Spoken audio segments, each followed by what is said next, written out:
Hey there, and welcome to another episode of The Bible. Wait, what? Yes, this is the podcast that unravels the mysteries of the Bible's most perplexing, puzzling, and thought-provoking passages. My name is Rohan, and each session I'm joined by a member of our team at C3 Church Camden, Picton, and Thirroul as they quiz me on some of the more complicated, confusing, challenging, and even confronting passages that we read in our weekly Bible reading plan.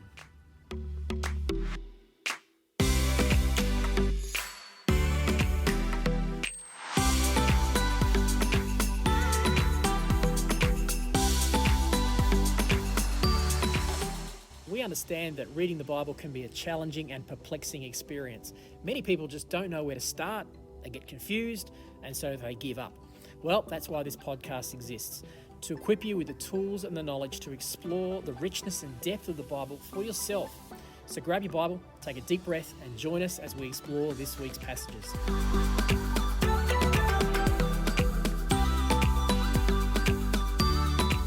To learn more about us or to get in touch with us at C3 Church Camden, Picton and Thirroul, visit any of our 3 locations websites. That's c3camden.church, c3picton.church and c3thirroul.church. Or you can follow us on Facebook, Instagram and YouTube just by searching for any of our locations' names.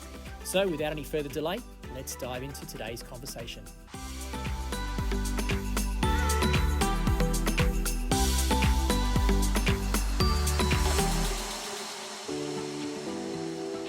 Welcome, everyone. Hello, everyone. My name's James. Back with you, James, Jimmy James. Yep, whatever. I go by a few names, but yeah, Jimmy. I suppose I call myself James. I think I've said that before. I generally call myself James. You do on podcasts. You notice you interview, or when you're in church, you say, "Hello, my name's James," but none of us call you James. No one calls me James except for my mum. That's it. So even your wife doesn't call you James, except when you're in trouble. No, I'm Jimmy. I'm still Jimmy. Yep. Or Dal. That's normally when she's got, can you do something for me? Dal. Anyway. I can just see Erin saying Dal. Hey, Dal. This is another installment of the Bible Wait, What? Podcast. Come on, do better than that, James. Okay. You're in trouble now. I called you James. James, yeah. The Bible Wait, What? That's getting better. It sounded just like the last one, but yeah, we'll like let that pass. Yeah, I think that's maybe a bit due to the fact that still getting over sickness. Doesn't ever goes away. Well, we're actually recording this the week that the last episode you were sat here with was released, and that particular episode, apologies in advance for my croakiness, I actually went home and went to bed for 36 hours straight after that podcast. So we're back. It's a couple of weeks later, probably a month later in terms of listening to them in real time, but we're still both just taking a slow process of healing, aren't we? Yeah, I was getting better, and then I was out in the wind all day on Wednesday, and then it blocked me up again, and then... Yeah, that's all right. We persevere. We press on. The hard things. We're about to go into Lamentations. We're talking about lamenting anyway, so let's have a little bit of a lament. What a way to start. Yeah, exactly. Sickness, it sucks. Yeah, that's right. Yeah, so this is the second week of the series in this section of the Kingdom Life series on prayer. Yep. So we're going to be looking at Lamentations. Yep, I did a week, which I recorded a few weeks back, but last week's episode with Kenny on praise, and now we're going to go to the kind of almost like the other end of the spectrum to lament. Yeah, from one to the other. Yeah. So, we're going to be jumping around a little bit as well. So we're going to be a bit in the Psalms, a bit in Corinthians, Luke, and then also Lamentations. So we're going to do it in that order. So instead of going through Old Testament, New Testament, which is what we've done the last few times, mainly us, I think probably that was dictated more so by what we had in front of us. The content flowed, didn't it? Going through the life of David. So it worked a lot easier doing it that way. We're going to jump around a little bit because I think it probably starting and finishing on the Old Testament is probably a good example because I think that's probably maybe even the best examples of how to lament and lament well. Yeah, and sure.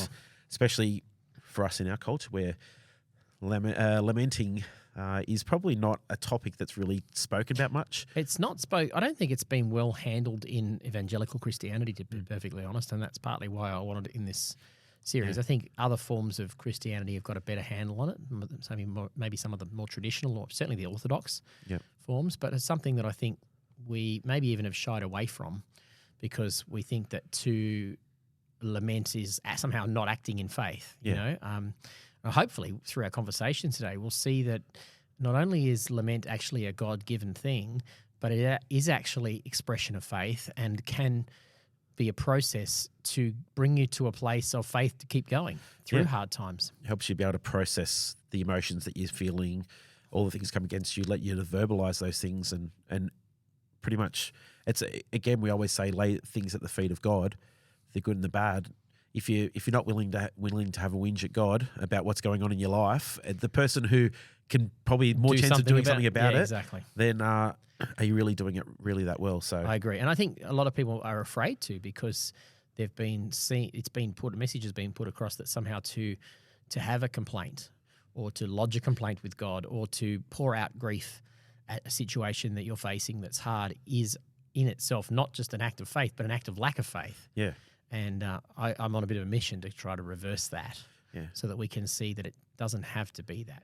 Definitely, and that creeps into even from our Australian culture, where if you complain and whinge about things, if you're not doing well, going all right, not bad, all that How sort are of you, mate? stuff. Yeah, I'm doing great. Yeah. Even if you're not. If you're not, and you sort of talk about things that aren't going great in your life, you're labelled a whinger and all that sort of stuff. So it can creep in from culture as well. Absolutely. So. That on top of maybe our Western understanding a little bit of how we do Christianity and some of the not so great parts and that we seem to bring into it, probably just stacks on top of each other. Yeah, hopefully we can unwind some of that and give some permission to people to process in a more healthy way the hardships of life that we all face. Let's face it, we're not exempt from those because we're Christians. So hopefully we can help you to process that in a more biblical and a more faithful way. Yeah, definitely. All right, well, let's dive in to Psalm 88. Psalm 88, we'll go there next.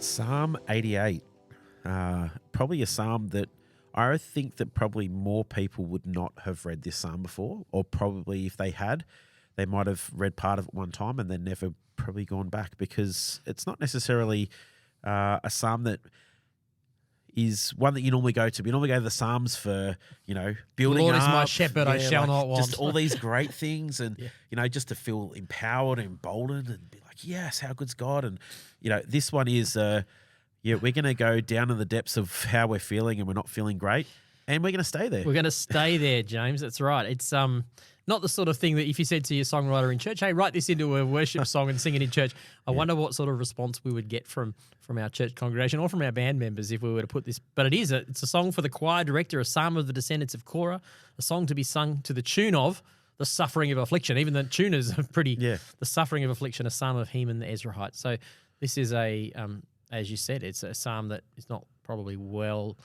visited. And probably could benefit from some visiting. I know N.T. Wright says this is this particular psalm, which is why I would have chosen this 12 months ago, is quite unique in the Psalms. In many of them are songs of lament, and we know that David pours out his heart and so on. But this one is quite unique in that, if not totally unique, in that it doesn't end hopefully. It ends in the despair. There's this passage and there's Psalm and there's Job chapter 2, which is very similar. A poem that just ends in the despair. So I think there's a place, that's how N.T. Wright says it. He says sometimes there comes a point at which we need to move beyond the despair. We need to go to those psalms and pour out our heart and then move to but God. But there are times where people aren't ready to move to but God, and we need to give them space and permission to stay in Psalm 88 mode for a period of time. And we don't always do that well, to the detriment of our effectiveness in the church. Yeah. So I think we'll read through. It's not a particularly long psalm, so I think we'll just read through it. So it's pretty much broken into sort of three, sort of sections in the way that it's sort of there, but it's just all one psalm of just a crying out to the Lord. Just not necessarily so rough overview. So that the first section is really just the psalmist is just taking recounts all the things that are going wrong, takes them to the Lord, who in this point views as the source of his trouble. So he's saying that this is I'm bringing it to you because it's you that's done this to me. That's right.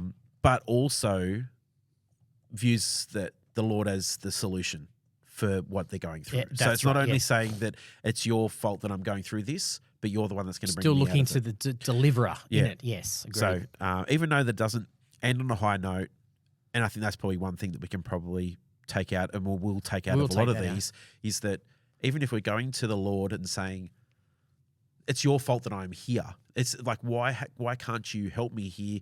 Like, I'm struggling, whatever. This is all the stuff that's going on.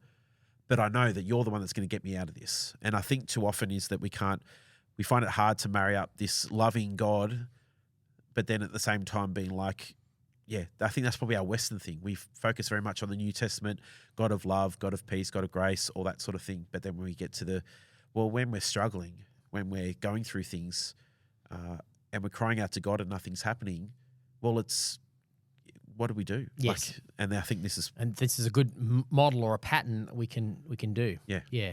Can still find God in the middle of the hardship. Yeah. Yes, agreed.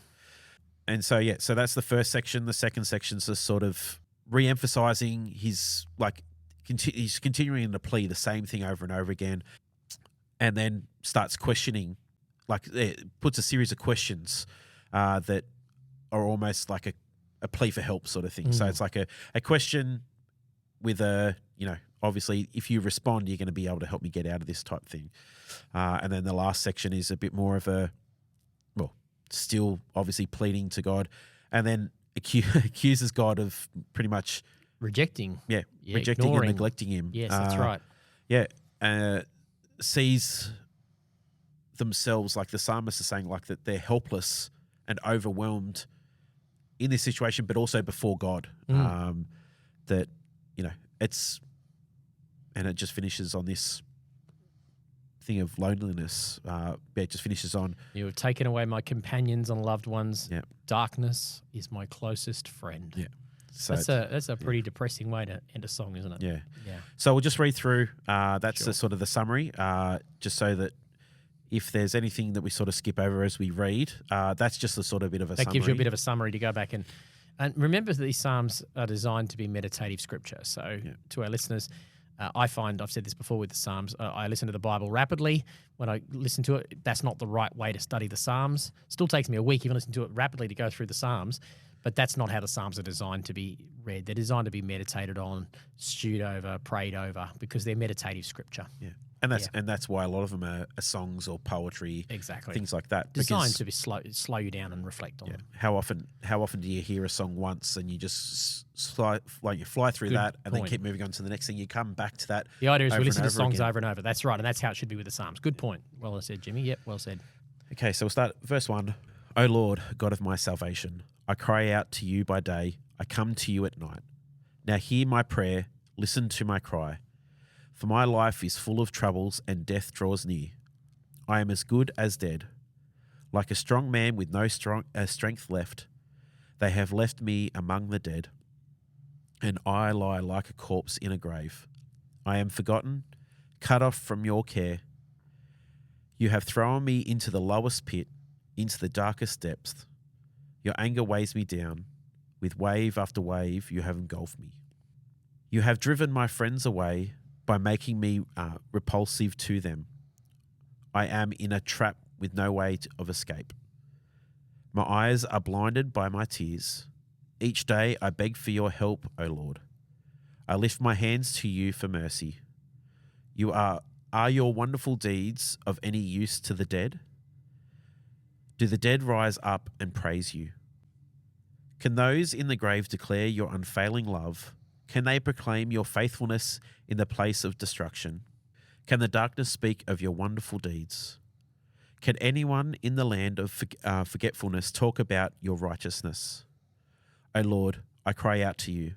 I will keep on pleading day by day. O Lord, why do you reject me? Why do you turn your face from me? I have been sick and close to death since my youth. I stand helpless and desperate before your terrors. Your fierce anger has overwhelmed me. Your terrors have paralyzed me. They swirl around me like floodwaters all day long. They have engulfed me completely.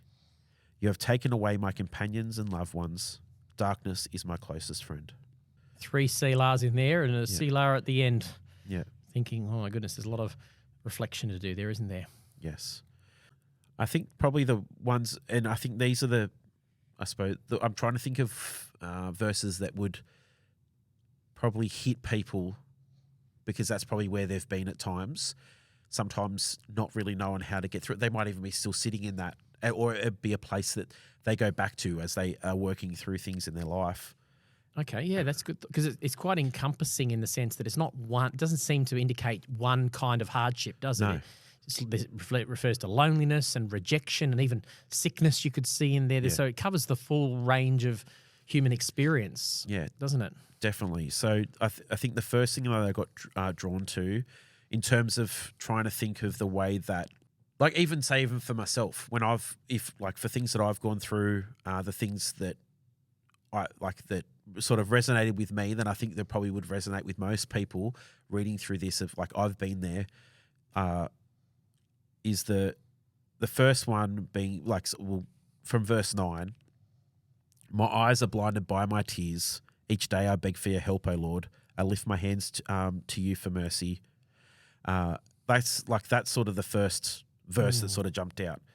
Because I think that for most of us, we've at least can remember at least one time where we've just been in a situation, things have been coming against us, just been so overwhelming that all we could do is cry and cry, to the point where we cannot even just see.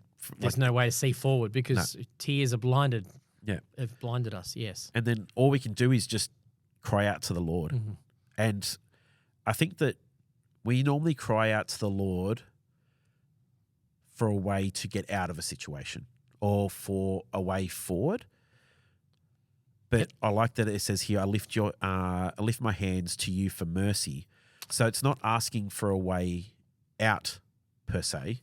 It's actually asking for mercy for the situation that has come against them. Yes, almost like just encountering God fresh in the hard situation rather than somehow automatically being focused on deliverance from the situation. Yeah. Good thought. Yeah, because I think that's probably for me, whenever I think of those situations, if the first thing I have done is to pray or pray through that situation, it's always been to help me get through it or get out the other side. It hasn't been to sort of stand up in it. Yeah.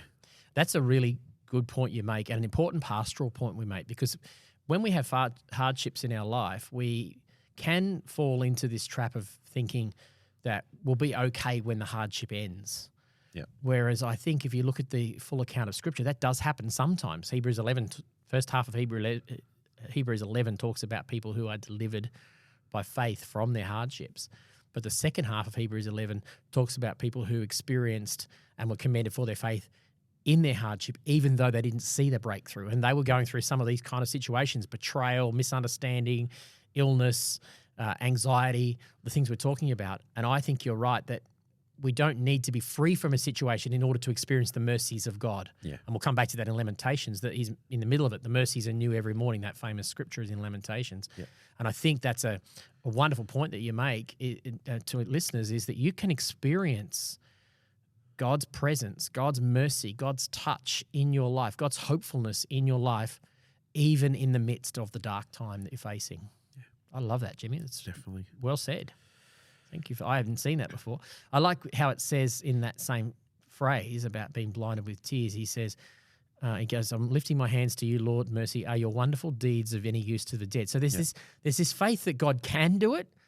But I guess the question many of us face is this trust of whether God will do it. Yeah. Oh, I believe God can heal Jimmy, but will God heal me? I believe that God can do this for Jimmy, but will God do that for me? Does God want to do it? It's not that we don't have a lack of faith in the power of God. We maybe have a struggle with the willingness of God. Yeah. And I think this shows us, this is cry out to God, going, God, it's all well and good. I want it now. I want to see your goodness in the land of the living, as Job said. Yeah.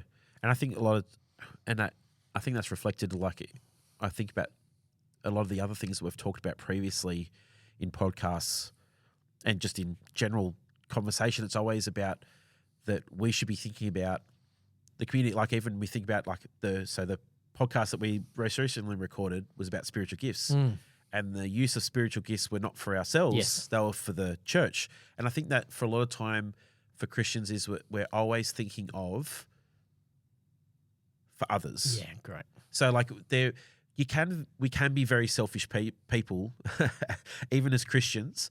But generally, when we're thinking about the move of God happening, is normally It's for about the benefit of God's benefit- kingdom, yeah. other people. Yes. So then when we're sitting in it's very easy to pray for others or Right, pray I out see to where God you're for going. others when they're struggling and when they're going through things. But when we're going through it, we're just like thinking about getting out the other side. We're not thinking about sitting in it, because then you can very much get in that narrative of, oh, how's this affecting like the people? Like if I get up and go up for prayer in church and I'm asking the pastor every single time about the same thing, are they going to get sick of me coming up all the time? Like it can be that thing of where I think we're conditioned a little bit as Christians to try, because we think too much for ourselves. We've got to think about others. But when we're in this situation, it's actually healthy for this. To reflect, be self-reflective, Yeah. and look at your own situation. Yeah, and I think what you're saying there's a good example of. It has to do with the heart. I mean, sometimes a person will come forward for prayer every Sunday, but there's not really any genuine desire. I mean, this prayer, even though this psalm is written without any final words of hope, the hope is hidden in there, in the fact that the psalmist is still looking to God. So, if a person is hungry for God in the midst of their anguish, I would say present yourself for prayer, allow the Lord to move every time. You're going to be of no good to anybody else anyway if you're not in a more healthy position yourself. So keep presenting yourself to God in that way. I think that's healthy. As long as you're saying to a pastor or a leader, pray with me, and you're clinging on with all you've got. Yeah. If put it this way, if a person or if a leader is more interested in seeing a breakthrough for you than you are, then you're probably not necessarily in the right spot. That's not to say that it's always easy to see a breakthrough. I'm not looking for a person who's full of faith and declaring great things, because sometimes people, like Psalm 88 shows, sometimes people aren't there. Yeah. But I'm looking for, say, can you find God in this situation? Are you open? Even if you're just clinging on by the skin of your teeth, can you hang on to God in this situation? Let's pray you hang on to God in that. To me, that's one of the privileges of pastoral care. Is to be able to walk with people through those kinds of dark times. Yeah. And I think the clinging on, can you see God in this situation?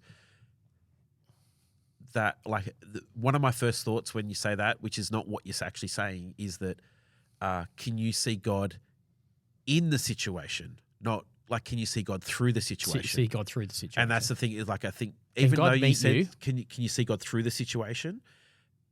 Is that even though that whatever it is that's going on, can you still see God? Can you still see the fact that He is there, rather than can you see God in the situation? Is that, can you see God working in the situation that you're in? That's a better way to put it. So there's two, and I think that both of them are important. But if you're in the situation, you can't see God in the situation. Can you at least see God, even though through the situation? Can you see God? Can you encounter some sense of God with you? Yeah. That's what I'm probably should have clarified it. It's God wants to be with you and walk the journey with you. Yeah. Will you allow Him to come alongside you? Yeah. Sometimes the mountain will be moved. Sometimes He will help you climb the mountain. Yeah. But He does not want you to climb the mountain alone. Yeah. He wants to draw near to you in that situation. Let's pray that you experience God. And sometimes God will say, right, now's the time to pray. I've had different people where I've prayed and I've gone, I've got faith to believe. Let's believe together. This mountain's going to move. But there are other times where I feel like, no, I think for whatever reason, in God's infinite wisdom, this is a mountain to climb. Let's pray that God walks with you and you sense Him walking beside you up that mountain. Yeah. So that's why sometimes it could take days, weeks, months, years. Absolutely. Yeah, and all of those. Exactly. And there's no right or wrong. The physical outcome of receiving freedom from a dark time is actually less important than the attitude we have and the experience of God we have in that dark time. Yep. The Bible is full of healing. The Bible is full of those things. So as a Pentecostal, I believe and pray for all those things, all the while aware that, and this might sound callous, but all the while aware that even if the thing dies, even if the situation never gets better, I still have faith in the goodness of God, and I want to pray for that, because like Hebrews 11 says, you're commended for your faith. And in the end, that's actually what's more important. And that's what will last into eternity, will be how you found God in the hardship, more so than whether or not the healing or the miracle happens or you see the provision or whatever. Yeah. It's actually not as important to God as the attitude we have, which will have eternal consequences. Yeah. And that comes back to that character thing which we've talked about before, is that your character, you'll see your true character and your growth in your character by how you... Correct. How you endure hard times. That's right, how we do it. Yep. Clip that, post that on socials. That's that one. The other one is... Yeah, so, and the other one is in verse 13 and 14, where it's, "O Lord, I cry out to you. I will keep on pleading day by day. O Lord, why do you reject me? Why do you turn your face from me?" I think that's one where I think verse 13 is, again, something that we're probably conditioned to act in that way. When you're going through something, just keep going to the Lord, so that day by day, keep pleading day by day. But we sort of forget that verse 14 is a very real feeling that we'll get on a regular basis. We'll feel like God has rejected us. Because if you can't hear God, if you can't see God, or if you feel as though that it's just the situation isn't changing, it's like, well, why do you reject me? Like, why do you turn your face from me? Like, aren't you a loving God? Aren't you a God that's meant to be dragging me through this? Aren't you meant to be a God that's meant to help me see the other side? You're meant to be bringing people around me, like all those things. And if you can't see that you're going to be thinking God's rejecting me. Yep. And I think that's just an important thing to know, is that you're not alone in feeling that, because God had someone write it into the Bible. Yeah. And it's there. Not just this time, multiple times David will say, "Lord, you've rejected me," or "You've left me," or "You've abandoned me," those sorts of words. And Jesus even quoted David on the cross, my God, why have you forsaken me?" Straight out of the Psalms. So this is a very common human experience, that sense of rejection. And it's not wrong to pour that feeling out to God. Yeah. I think we're going to say that a lot of times today, that, and that's the whole point. It's the whole point of the concept of lamentation, Yeah. And I suppose, your fierce anger has overwhelmed me. Your terrors have paralyzed me. They swirl around me like floodwaters all day long. They have engulfed me completely. I don't think that that's ever something that we can ever... It's a strange way, because I think I'm conditioned in a way to think that, I even know that we'll read in a later, I think it's in one of the ones we have later, is that, God will never bring anything against us that we can't, we won't have the strength. So I think it's going to be ones that we go across today. But it doesn't mean that you won't feel overwhelmed or paralyzed. Like, you won't feel your fierce anger has overwhelmed me. It will be hard.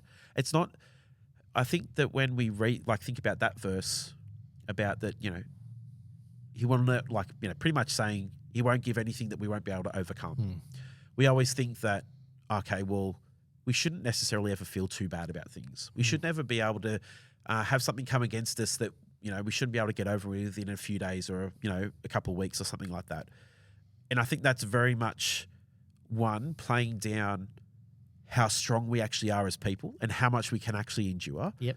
Because because we see so many inspirational stories of people that go through incredible the most adversity, hectic things in life. Well, when we get there, we'll see that. We'll talk about it when we get there, so stay tuned. But that scripture is often taken out of its context. So to say things like what we're saying here, and that's not what it's saying. No. We'll deal with it when we get there. Yeah. But exactly right. People go through tremendous hardships, and their lives are refined for the better by that hardship. Yeah, they come out the other side. Exactly. And I think, it's a Jim comment, but it's true. No pain, no gain, you know. And there is a sense in which that is the human condition. Yeah. We become more resolute. We become more human as we endure hardship. Yeah. Because Jesus told us to take up our cross. That means there's going to be some hardships in life. Yeah. I think that's... So I would say as we close out Psalm 88, we probably find ourselves repeating ourselves a bit, but it's a good psalm to go to if you're facing some challenges right now. Spend some time there and just meditate on it. don't feel like you have to rush onto. You can go on to Psalm 89 and you'll see Psalm 89 is also a song of it moves from a place of lament onto a place of hopefulness. It's written by the same guy.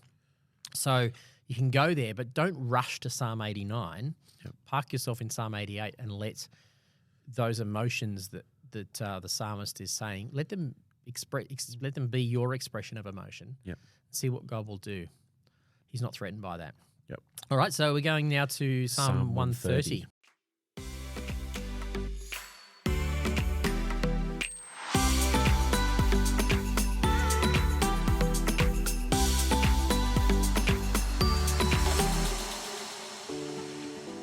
All right, Psalm 130.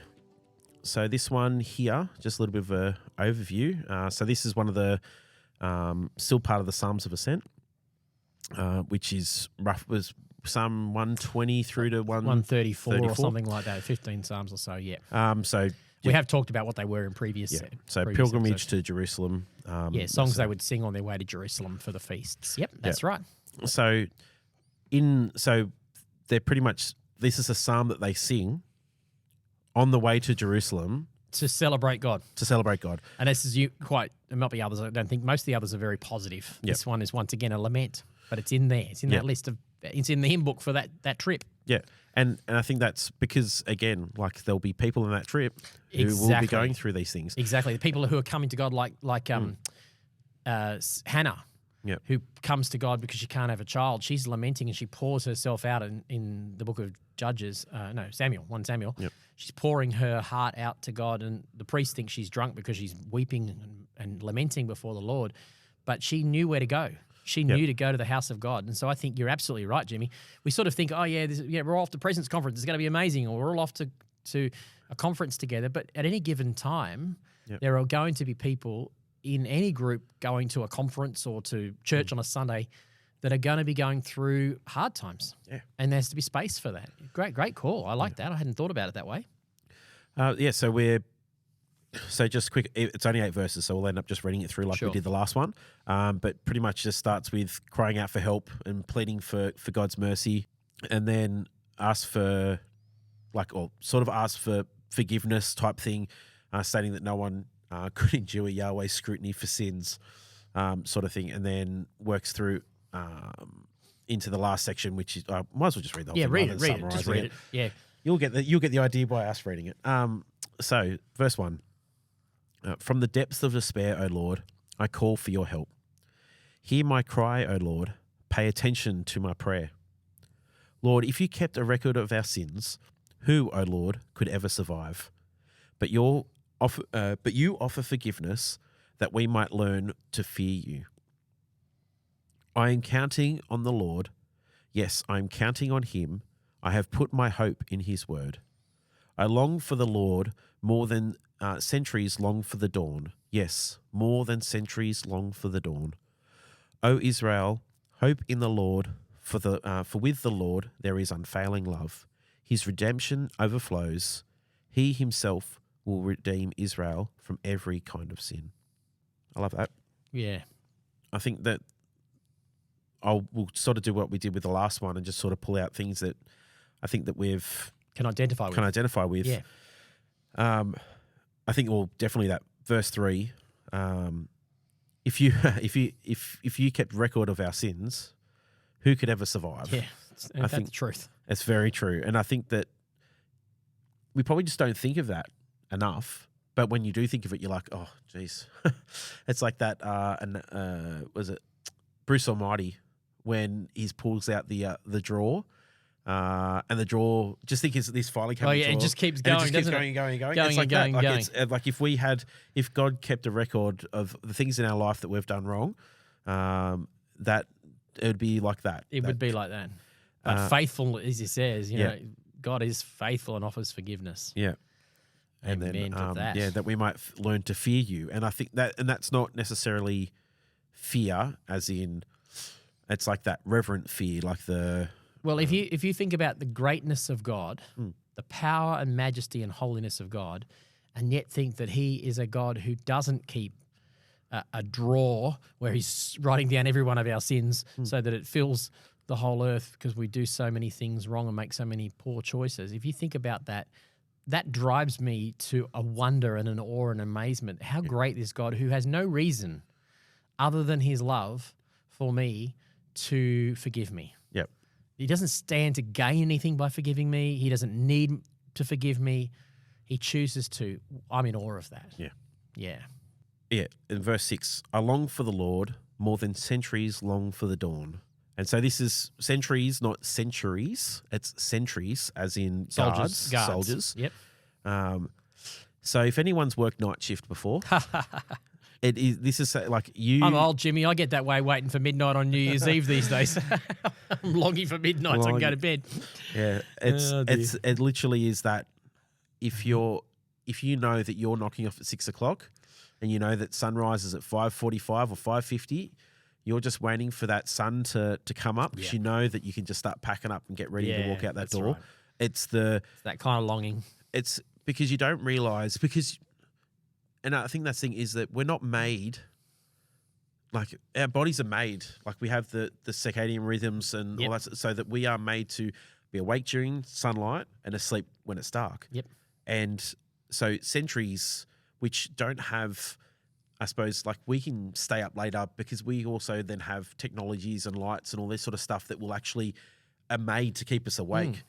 Where they're there by oil lamps and candles. Lamps and torches, like that, basically. Flaming torches. Not battery torches. Which don't give off the same light, same things to stimulate us to keep us awake. Totally. You think about the flickering of fire and how even that I'll fall can asleep make you on that. drowsy. Exactly. Yeah. So you can imagine this. It's a very vivid picture. The fact that it's repeated twice. Yes. Yeah. They all know what that feels like. And they're going, oh, yes, I get that feeling. Yeah. I got to long for the Lord more than that. Yeah. Yeah. Yeah. So you just pretty much the longing for that sunrise to come, to know that that you can go, is something like if you haven't experienced that, it is like it's anytime. If you just try it once, like just have no lights on in your house, no TV, no phone, no nothing. Just put a candle on. Just put a candle on. Try and stay awake. And just see how long you'll stay awake for, and try standing there and doing it. Yeah. Just stand there. Wow. And see how long you last from, say, 8 p.m. Yep. Yeah, put the kids to bed and then have a little experiment with yourself in the lounge room and just shut all the curtains. Like, you can have the curtains open, I suppose. Green light, that sort of stuff isn't a bad thing. And just see how long you last. Yeah. And imagine that a sentry is not switched off. A sentry is looking out into the shadows, looking for the slightest hint of movement against the city walls. Yep. That is an emotionally exhausting way to live. Yep. I can see why they would feel tired, not just physically, but mentally drained. Yeah. There's a lot of responsibility. A sentry has a lot of responsibility. I think that's an amazing picture you've drawn there of what it must be like to be just desperate for that to end, and knowing you can't fall asleep, and going, the way I need to pursue God is more than that person waiting for morning. Yeah. Wow.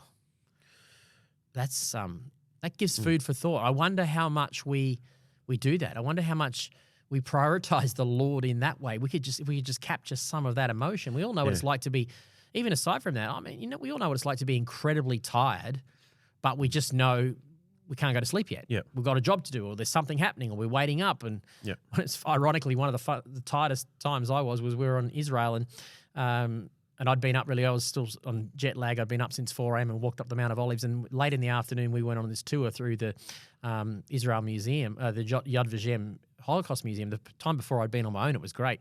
We had this tour guide who was so boring. We're not going to take a tour guide when we go back there. Honestly, he was so boring.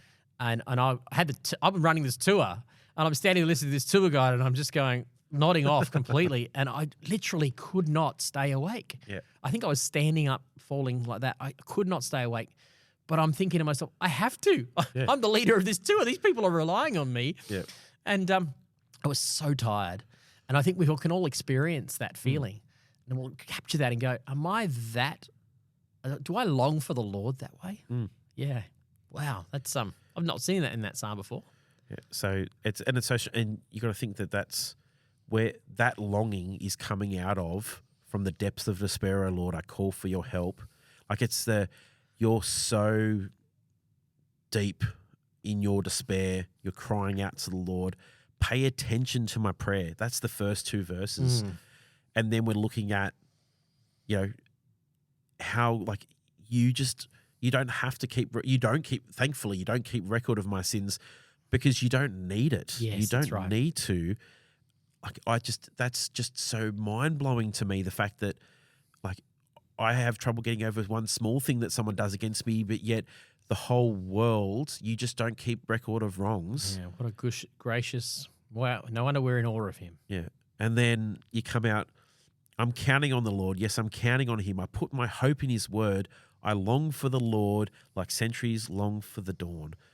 It's just that I don't think that I've ever consciously thought about, do I long for the Lord that much or have I ever been in a situation where that I've been so far in the depths of the despair, or just any time in my life that I've longed for the Lord that much to be out. I just want to see you. Like, I'm just hanging out so much for you to be there. Yeah. It's such a great image. And I think that it makes even more sense why it's in there, is that they're on this pilgrim to Jerusalem to meet with the Lord. Yep. And they're singing this song. And then, so it's not just the people who are in that despair, but all the people that are there supporting traveling with them. Yep. A lot of them would know what they're going through, being like that. We are with you. We're singing this song alongside you. And yes, like, we too are longing for the Lord the same way you are. And we know how much it is for us. And therefore we know how much more it must be for you in what you're going through, how much you're longing for him. Great. And then, at the end, for, O Israel, I hope in the Lord. Hope in the Lord. For with the Lord there is unfailing love. His redemption overflows. He himself will redeem Israel from every kind of sin. And that's another Jesus scripture. Yes, that's true. There's a messianic prophecy almost there, isn't it? Yeah. So that's just that it's building to that crescendo, like that. It's like that. If you're musically inclined, that verse, like that 6, is that building bridge to the point where you hit the crescendo, where you come back into that amazing chorus, back into the chorus again. Like that is that you've been going through, like, everything before that's just been a verse. You've come out of this amazing chorus and you've just gone into this deep verse of struggle and things that are going on. But then it's that bridge. But I long for the Lord as centuries come for the day. Oh, Israel, hope is in the Lord. It's you like should that. see Jimmy, up the other folks. side. He's actually like songwriting here. He's got drums. He's doing the music. I'm sure I've probably heard someone do Psalm 130 before somewhere, but it's like that. Really, that bring up out the other side is that for the Lord there is with the Lord there is unfailing love. Yeah, what His a great redemption crescendo. overflows. Yeah. Yes, you can see them sort of building and they started crying out to God because of despair, ends with this crescendo of hope. Yeah. And that's what I meant. Compared to Psalm 88, this form is the most common. Yeah. I think that's the ultimate goal, is to get to that point where there is hope. We remain hopeful in God.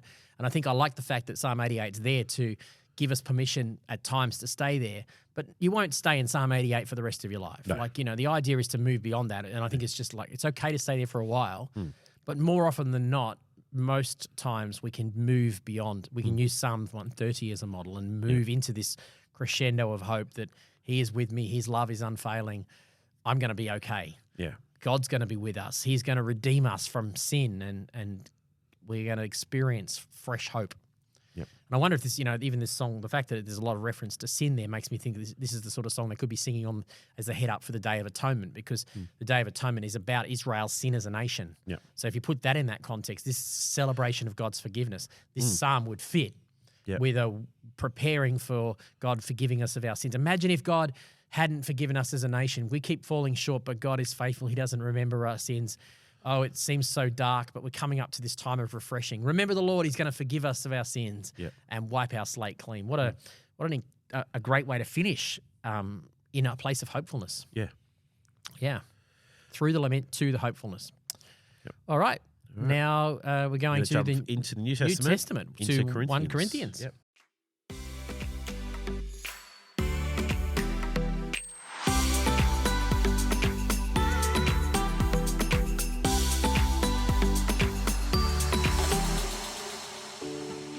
Alrighty, we are now in 1 Corinthians chapter 4 into the New Testament. A little bit earlier than what we've done it in our podcast before, but it really fits with the flow of what we're doing here today. So we've been able to go through the Psalms. So the songs of Israel, pretty much the worship hymnal of Israel. So we've been able to go through that. So Psalm 88, which is really just sat in that despair, in the lament. It's sitting there, and then we go into 130, which is that transition from starting from the depth of despair through to like the praising of the Lord and hopefulness, and hopefulness at the end. So now we're going to jump over into the New Testament, into 1 Corinthians, and so we're just going to be pretty much just rolling through and having. Should say, although there's not a whole massive amount of lament stuff, there are little pockets of it in here.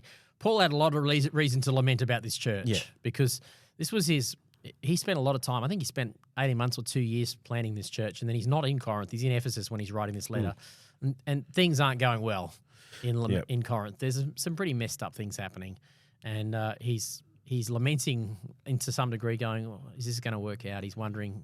He's got a heart for these people. He loves them, but they're making some mistakes along the way as they figure out what living as a Christian looks like. So you get little snippets of Paul's own lament and hopefulness. Or almost sense of hopelessness, is it worth it? And then finding hope himself in God as we read through 1 Corinthians. Yep. So, so start off like Paul's looking at Christian leadership sort of thing about the leaders of the church, and then also then talking about that suffering is a hallmark of being a Christian in ministry, and particularly a Christian in ministry. And the two words that he uses in that, which is in that first part, like I think it's in the NRSV that we actually uses those words, is the two hallmarks of being a servant. I've scrolled too far. Is being a servant and being a steward. Mm-hmm. So that's being leadership. So that's what leadership looks like. So there's that servanthood. So like, and Christ modeled this. Yep. It's that servant attitude as so the leadership greatest shall be the least. Yeah, it's the we have a thing with the first shall be last. The first shall be last. And so we do that when a few of my mates that we've been playing golf for a long time. None of us are necessarily amazing at it, but we have a wooden spoon. Who the winner gets that? The winner gets the wooden spoon, and it says the first shall be last. So the wooden spoon is traditionally the team that comes last. Yes. So the winner gets the wooden spoon. I like it. It's not necessarily everything in context, but it was just that whole little thing that we play for, and it reminded like that. The whole reason that we're there is not to be the best person out there. Enjoy our time together. So if you win, you technically came last. So so that idea of leadership, servanthood, and being a steward. And so being a good steward of not only what God has given you in your gifts, but also being a steward of everything that comes with leadership. So God's house and the church and the people and all of that. So then it moves forward. And I've gone into the wrong part. Apologies. Just getting my notes in the right order. It'd always be helpful. And then we move through into the second part, and then Paul so from verse 14 onwards, so that was the first 13 verses. Then Paul he appeals to the Corinthians as the person who founded their church. He was the first one to come with the gospel. Exactly. So what he's saying here in 1 Corinthians 4 is, hey, I started the church. Yeah, exactly. And then and drawing on their relationship that they have, and like urges them to trust in his character. And imitate him as a worthy Christ follower. So that's that. Like, I suppose if you talk about humble leadership, that could sound very not much like humble leadership, but at the same time, he's doing it because he knows that you need an example to follow. And that is humble. That is humble. That's right, because there's this sense in the church of pride developing. Like, it's starting with some following Apollos and some Yeah. following Paul, and some there's a lot of factioning happening and power play happening, and he's trying to say, hey, look, I've got every reason to pull rank here. Yeah. I planted the church, but I'm not pulling rank. Yeah. I want to let you know that even though I could, I'm not. Yeah. Because we don't unite around Paul or Apollos or Peter. We unite around Jesus. Yeah. That's kind of the feel he's trying to do. Yeah, so, well, that's just sort of the overview. Just trying to think. I didn't necessarily have any wait whats that sort of jumped out at me here when I read through it. And I think it's probably because Corinthians is one of those books that I've read a lot. Yeah, sure. So it's one of those ones where everything's rather familiar to me. But I think I think the main points were first was the idea on leadership. Mm-hmm. But then also that the way that the church was in that second part, say from verse 6 onwards, I think it is roughly verse 6 onwards, where they start talking about that suffering is a hallmark of Christian ministry. Yes, because they were seeing the hallmark of Christian ministry as somehow some prowess, the prowess of significance. Yep. I'm of the faction of this person, or I'm of the faction of, he's our leader, and all that kind of stuff. Yep. And factions always happen when there's power play. Yeah. And Paul is trying to say, no, Christ's kingdom is most exemplified in a willingness to give up your rights, Yep. in suffering, in saying, I suffer for Christ.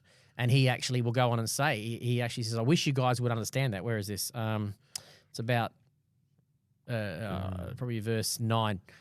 Go from verse 8. It says, you think you already have everything you need? You think you're rich?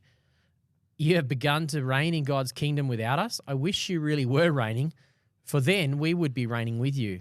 Instead, I sometimes think that God has put us apostles on display like prisoners of war at the end of a victory parade, condemned to die. We've become a spectacle to the entire world, to people and angels alike. Our dedication to Christ makes us look like fools, but you claim to be so wise.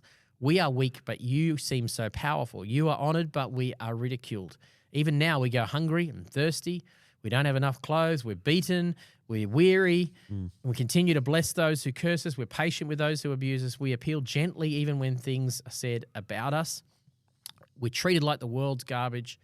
And he says, I'm not writing these things to shame you, but to warn you. He's trying to say the way to height in God's kingdom is through suffering. Yep. Not through power play, not through pushing yourself forward. And that's what they were doing. Yep. And he wants to say, look at my life. An apostle, I have been beaten, flogged, whipped, tortured, laid down my life. And he's saying that's what the Christian life is like and should be like. It's a humble giving up of your right. So I think that's the point he's making in this chapter. Is the life of suffering is actually the true way to Christian life. Yeah. I've got two thoughts out of that. Is that the first one is that that really sits in with when we come with Lament, is that if we're in leadership and we aren't experiencing persecution, we aren't experiencing hard times, down times, things we're struggling with, we're either not being very true with ourselves or we're probably not being a very good Christian leader. Yeah, great. Because leadership is hard. Leadership's hard. There's a cost. Definitely. And that's I think that in our particular locations, our church locations, under yourself and Jill, so for myself at Camden, under Edwina as well, and a lot of our leaders show that, but I'm knowing Terry and Ivana, it'd be very much the same with them as well. And Jeff as well at Thirroul. It's demonstrating that leadership isn't easy. Leadership isn't just all about the wins. That you're going to have struggles and hard times and things you're going to come across, things, and you are all very open with things that you've struggled with and things you found hard, because very much so, we as a church in general, we very good at putting leaders up on pedestals as if they're perfect. I think we've talked about this before. Yeah. Is that's very much a thing that ends up happening, is that we almost don't allow leaders to go through or to properly work through their hard times, because we put the pressure on them to not actually express that they're actually going through hard And that's times. exactly what Paul's facing in Corinth. In fact, others are coming in and saying, oh, look at Paul's hardships. That's a sign that he's not in the will of God. Yeah. That's a sign that he's not a very good leader, because if he was a good leader, he wouldn't be in jail right now. He'd be successful. Yeah. And he's constantly coming up against that. And he's trying to say, no, that hardship and suffering and lament is actually a part of the call of God. Yeah. I I came and shared you the gospel of Jesus. What was his life like? Exactly. It's that's just the point. And then, So we measure success by the wrong things. And when we do, we don't give space to hardship and lament. Yeah, and that goes straight into that second point, is that as a church, as the fact that we have denominations, the fact that we have even inside denominations, we have different branches of churches inside denominations. It just shows that we're not very good at understanding that what ministry actually looks like, and the power plays inside Christian ministry that happen is that, they very much understand why we went from Christian history. We went from being the one Holy United Catholic Church, as in like Catholic as in the whole Universal. church. Yep, Universal that's what church, the word means. Yep. into having the two denominations, which we had where the Protestant church came out of. Yep. And so it's the Catholic Church and everyone else. Yes, certainly in the West. You've got the Orthodox churches in the East, but yes. And that's sort of where that split sort of came from, is that whole idea of that they weren't doing the right thing, so we're going to split. Okay, that makes sense. But then from in there, we've done the split on split on split Which is on split. very often come from human power play. Yeah. Yeah, that's right. They're often birthed out of human power. Now, God in his grace works with that, and we can't necessarily unwind all that, although I think he's done some work in recent years of giving it a higher degree of unity among denominational lines than perhaps, where denominations once split over things, they're quite comfortable to hang out together and unite together on things. I think that's the grace of God. That's a beautiful picture. Yep. But yes, it does come from factioning. Yep. And Paul would say, it's not about us. Endure hardship like a good soldier of Christ, he will say somewhere else. Don't know where, I can't remember now. But that's what he'll say. So I think there's a picture there in 1 Corinthians 4, and we're going to do other chapters subsequent as well. Yep. It's not an easy church situation he's facing, but he will continue to encourage them to stay strong in the Lord, stay faithful, and teach them about what really matters. And sometimes that what really matters is a life that endures hardship. Yeah. Yeah. All right. Anything else there you've got? No, that's it on that one. All right, we're going to chapter 5 now. Yeah, chapter 5.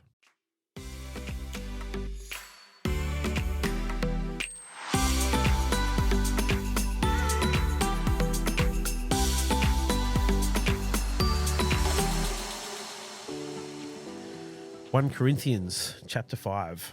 So as the title says, Paul condemns spiritual pride, but he's very much, as it says in the first verse, talks a lot about sexual immorality.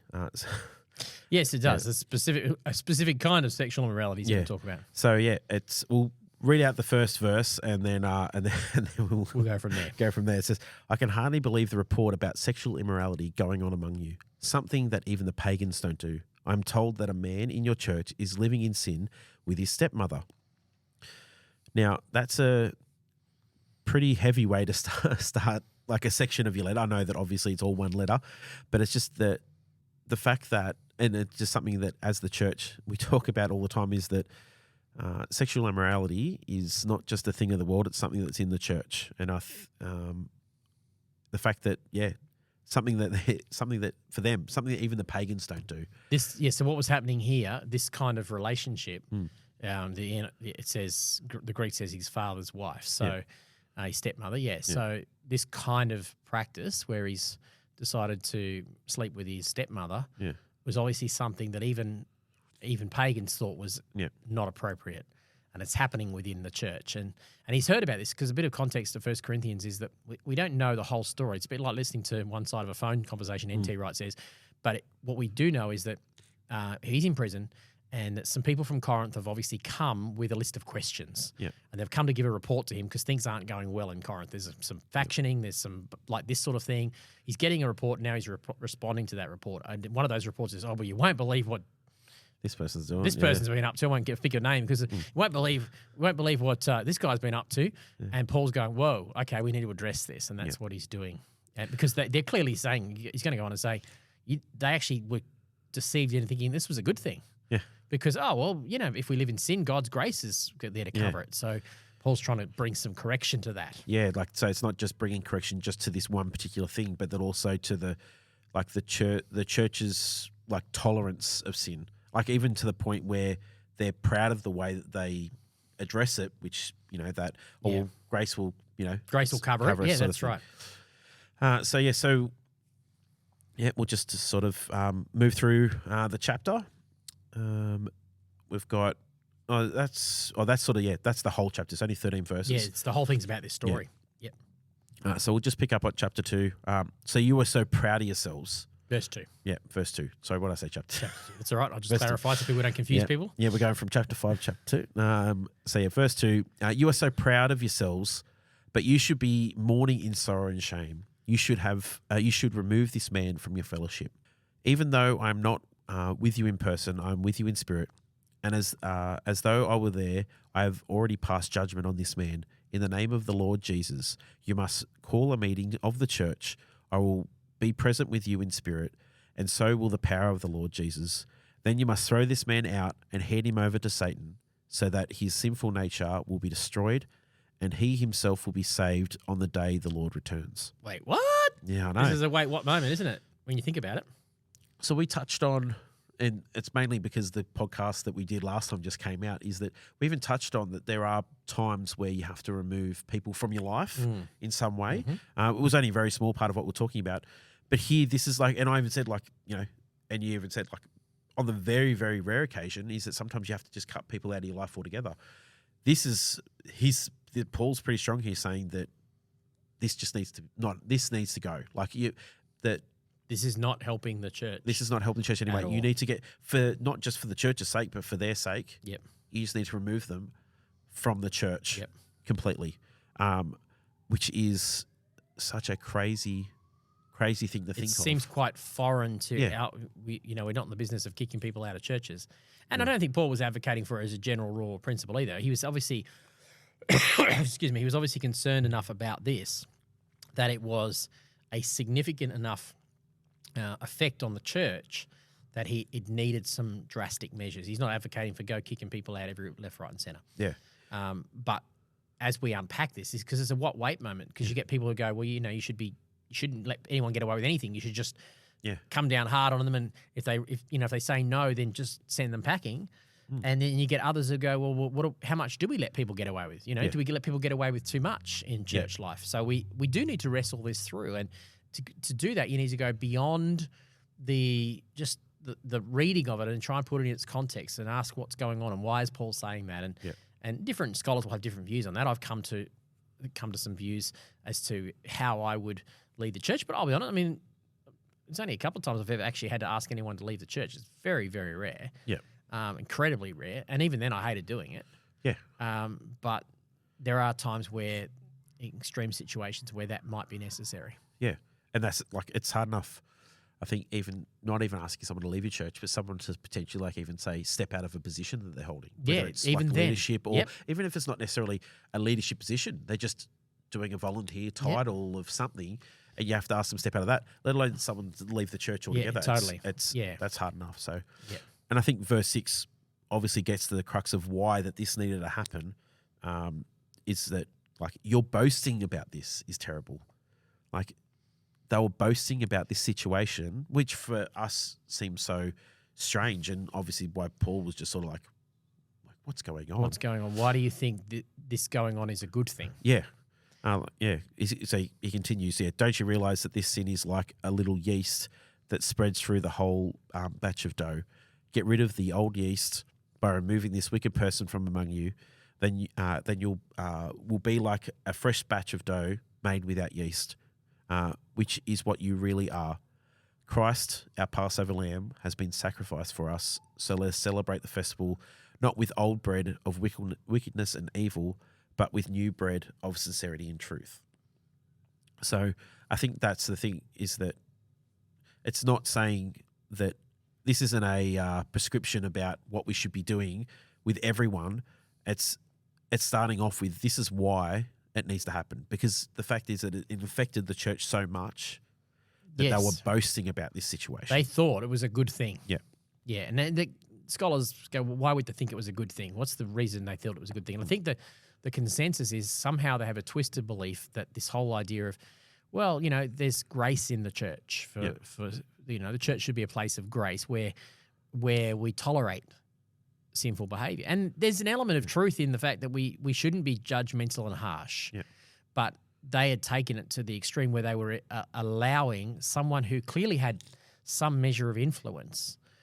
This was not a person on the fringes, I don't think. Yeah. I think this is someone who's got some influence to the point where the whole church is on board with this thing and is going and somehow been convinced that this is a good thing, not a bad thing. Yeah. It's like in that, because again, like it started off with this is something even the pagans, so even culturally, this was something that you didn't do. Yeah, and let me tell you, there was a cultural pagan sexuality was pretty liberal. Yeah. So this, they were much more liberal than Jewish Christian had been. So this had gone beyond that. Yeah. So this is that it's that step above where, and that's where like this isn't a prescriptive way that we should deal with everyone that we feel as though that has done this grace sin against the church or against people. No, and even if you look at the title, I mean, I know how much you love titles, but it seems like the scholars who've put together NLT seem to think it's saying the thing Paul is most addressing is the spiritual pride, is their attitude towards this thing. The looking the New King James is focusing on Paul Paul. What's it say? Immorality defiles the church. That's what it says in NRSV as well. And the NIV says dealing with a case of incest. They're all different versions of the same thing. Yep. It's interesting the NLT have picked up on the pride aspect. Yep. And I think that's often overlooked, is that Paul's rebuking the church for their attitude, trying to instruct them, how do you deal with sinfulness? Yeah. And I think it's not a one-size-fits-all, but I think it should be interesting to ask ourselves, what's really going on here and why would Paul have this attitude? Yeah. And he gives the answer in verse 6. He says the problem is a little bit of yeast, a little bit gets in, and it works its way through the dough, and what runs in the children, what walks in the fathers runs in the children kind of attitude. You can let that get away.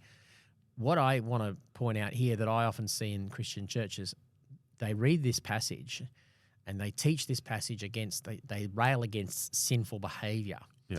What we often miss, and I'm not just talking about the church, they rail about sinful behaviour in the world. The problem is, we don't get the impression Paul was expecting that this letter was ever going to be written beyond the church. It was going to be read beyond the church. He was writing to the church. So when we rail against it and we put stuff on social media and we stake a claim and we put it out for the whole world, well, Paul wasn't writing this to the whole world. He wasn't putting this to the Romans.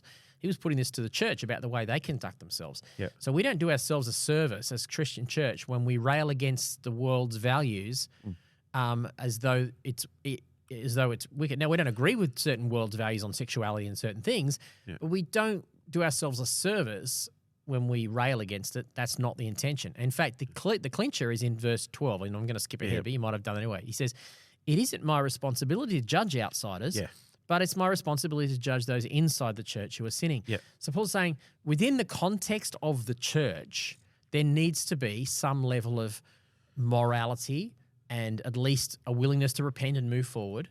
But what people do who haven't signed up to live by Jesus, it's not my job. Yep. Unfortunately, I've seen Christians make it their job. Yeah. That's the problem. It's not our job to judge those. Andy Stanley put it years ago. I remember when he preached on this, he said, our job is to judge the believer, not the heathen. And I thought, yeah, that's right. Judge the believer, not the heathen. I've never forgotten that. Yeah. I think we can learn a lot from that. And again, if you read the intro to 1 Corinthians as a whole, it's Peter writing a letter to the church in Corinth.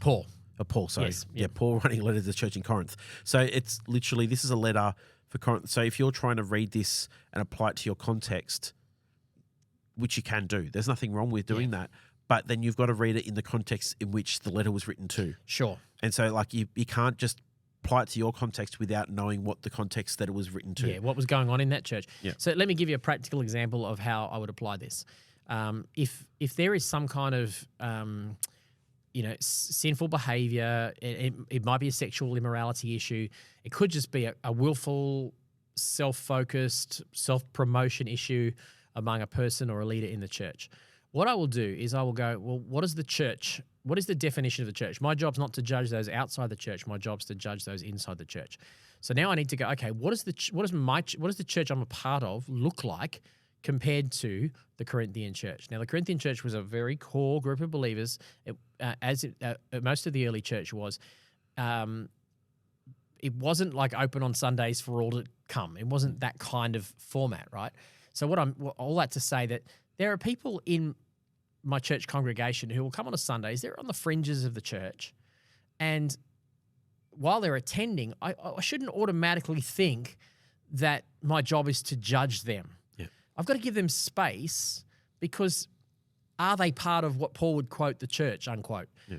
Perhaps not. Yeah. But if it's a person in a position of leader or influence or has gained and garnished a respect within the church, then now I'm starting to think, okay, there comes a point at which conversations need to be had, because now a level of immorality of any kind is unhealthy for other people. Yeah.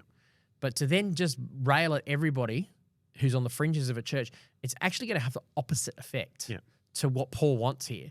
Paul wants a pure church. Yep. But you're going to end up with an impure church that's self-righteous, that is looked down upon. People will shoot through and go, they were just a judgmental, harsh group of people. So I think we need to demonstrate grace. I mean, we just talked about the last chapter. The Lord overlooks all our sins. So there has to be some sense of what's going on here. We're not singling out every sinful behavior. As people develop more in their faith and are discipled and they're in a discipleship relationship where they're willing to come into that discipleship relationship, I would say that's the church. Yeah. They're the ones that now they've signed up to live by God's values. They're open to discipleship. They're the ones that I think I'd be more willing to have that conversation with and go, you know what, that behavior is not appropriate. Yeah. You're not doing yourself any good. You're not doing others any good, because now I've built enough of a relationship with them that I can call them on that behavior for their own good and for the benefit of others. Yeah.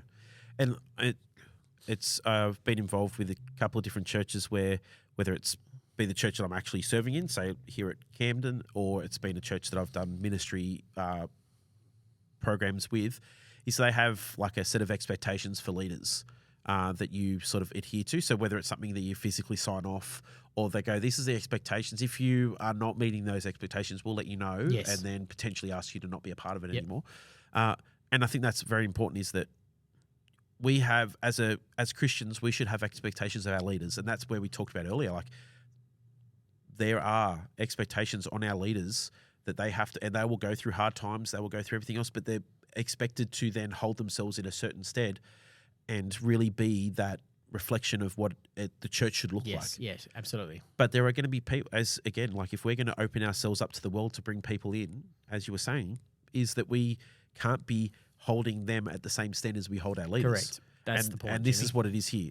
We're holding, this is very much, as you said, like it very much reads like it's someone who had power and influence over that group of people, whether they were the leader or a leader of the church, or maybe they were a community leader who someone with some influence. Yes. So, but they were someone who had influence over that church, so that then they had to be held to a higher standard. Yep, that's right. And the fact is that this is where, and we see this now, is that sometimes is that if someone who is in leadership is not doing the right thing, they might not necessarily be removed from the church altogether, but be removed from leadership, because it could be removed from leadership. Well, he'll go on and say, look, he says, when I wrote to you before, verse 9, I told you not to associate with people who indulge in sexual sin. Yeah. But I wasn't talking about unbelievers who indulge in sexual sin or are greedy or cheat people or worship idols.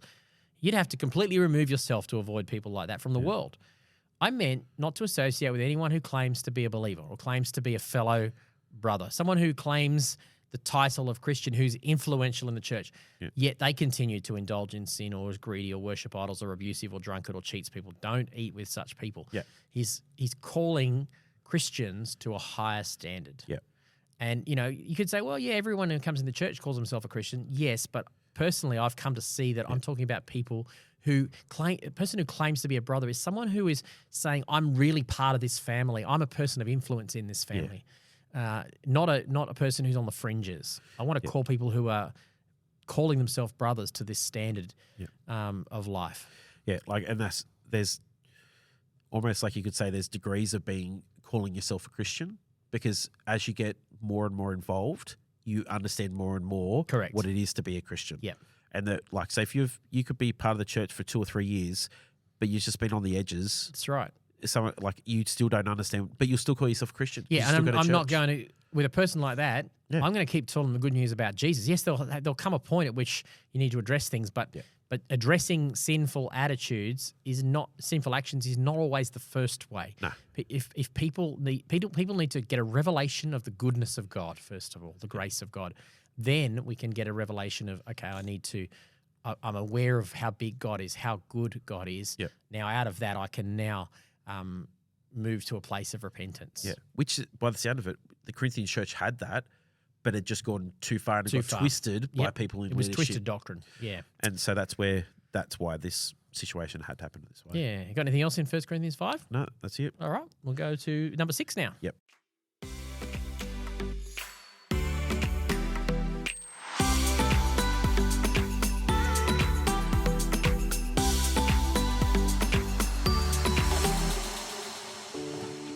One Corinthians chapter 6. So this is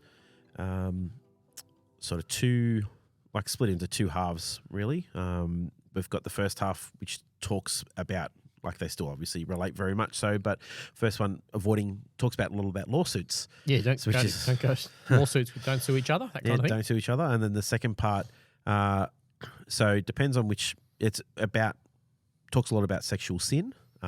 So avoiding sexual sin, all of the titles, they'll focus on something different where it's interesting. So the previous one, the NLT wasn't looking necessarily at the sexual sin, but the other chapters were focusing in terms of the title, but where it's flipped. So the NRSV is talking about glorifying God in body and spirit. Yep. But where NLT is talking about avoiding sexual sin. Yes, now it's the other way around. It's just flip the other way around. Okay, interesting. So I just thought it was interesting. But we're pretty much going to look... Similar train of thought. Yeah. So that first chunk, so verses 1 through 11, it's just pretty much just talking about don't sue each other. Like, it's saying that you shouldn't be taking... taking internal matters that are happening within people inside the church and then going outside the church to get a ruling on what should actually happen because of that situation you're in, is to try and rather appeal to the authorities, keep it inside the church rather than appealing to authorities outside the church. And then the second section is pretty much just that, talking about sexual sin. It's talking about the way that, just the way they're conducting themselves as a church, the Corinthians here. And again, it's like this disordered understanding of what grace and the freedom of Christ brings. It's the same principle of that. We can live how we want because the grace of God covers it. Yeah. That was the problem. That was the deception they seem to have bought into somewhere. Yeah. And so this is like an outworking of what happened in that previous chapter. So that yeast, removing that one person who potentially was they might have started this because they wanted to have that relationship with their stepmother. Exactly. To where now it's like, well, going and sleeping with prostitutes apparently is okay. Yes, it's right. It's gone beyond that now. Yes, that's right. Which at the time that was accepted as part of pagan culture. That was a normal part of pagan Roman culture. It was so this was just something that. So they're not saying here, remove them from the church, because by the sound it was probably a few of them, but it was more so that this person had gone too far. They're the one that started this. They're the main reason why this has all sort of gone wrong. Mm-hmm. Get rid of them. But this is why you don't do it. Sure. Sort of thing. Yep. It's a bit more of a teaching moment for them rather than you just need to get rid of that person. I'll be there in spirit sort of thing. Yep. Okay, so we'll go and have a look at the first section, so verses 1 through 11. And pretty much all what I said was just that, was this whole verses here. I think... Well, there's a bit of a wait what moment there. Yeah. People ask this question because Paul seems to be saying, okay, let's assume that you and I are in the church, we have a dispute. Maybe we've had some kind of business arrangement. Yep. And I feel like you've violated that business arrangement. Now, in ordinary world, they would say, okay, we're not getting anywhere. The courts are there. Yep. That's what they're there for, to use those things to I could sue you because there was a contract between us and it wasn't arranged. So on one hand, you kind of think, well, that's what the law is there to do. If you violated a contract, I can go to court and do that. So that's why it's a bit of a wait what moment, because Paul would seem to be saying, don't do that. Yeah. Don't do that. Because it'd be better just to be wronged. It'd be better for me just to go, well, suck it up. He's a brother. Should have known better, but okay, no problems there. Move on. Yeah. And that does sound, to me, that sounds harsh. Yeah. To me, that sounds like, well, that's not really fair. I've been maltreated. There are laws in our land that enable us to do that. And I think, I've heard people say, well, someone went through some kind of abusive behavior in the church. Well, that's okay. You just forgive them and move on. And I don't for a moment think that's what Paul is talking about here. The problem was these people seem to be getting into some kind of very public bung fight, disagreement outside the church, which was then shaming the church's reputation. Yeah. Because people would be looking at that and going, well, I'm watching, think like, you maybe watching one of those television shows, very public law, because a lot of the law stuff was happening in the city. Very Judge Judy-like. It was like Judge Judy, yeah. So it was like sitting in the city forum was where the courts would be right there, in public. And I can imagine two Christians coming and railing at each other in front of the courts and all that. And it's not spreading a good reputation around. Yeah.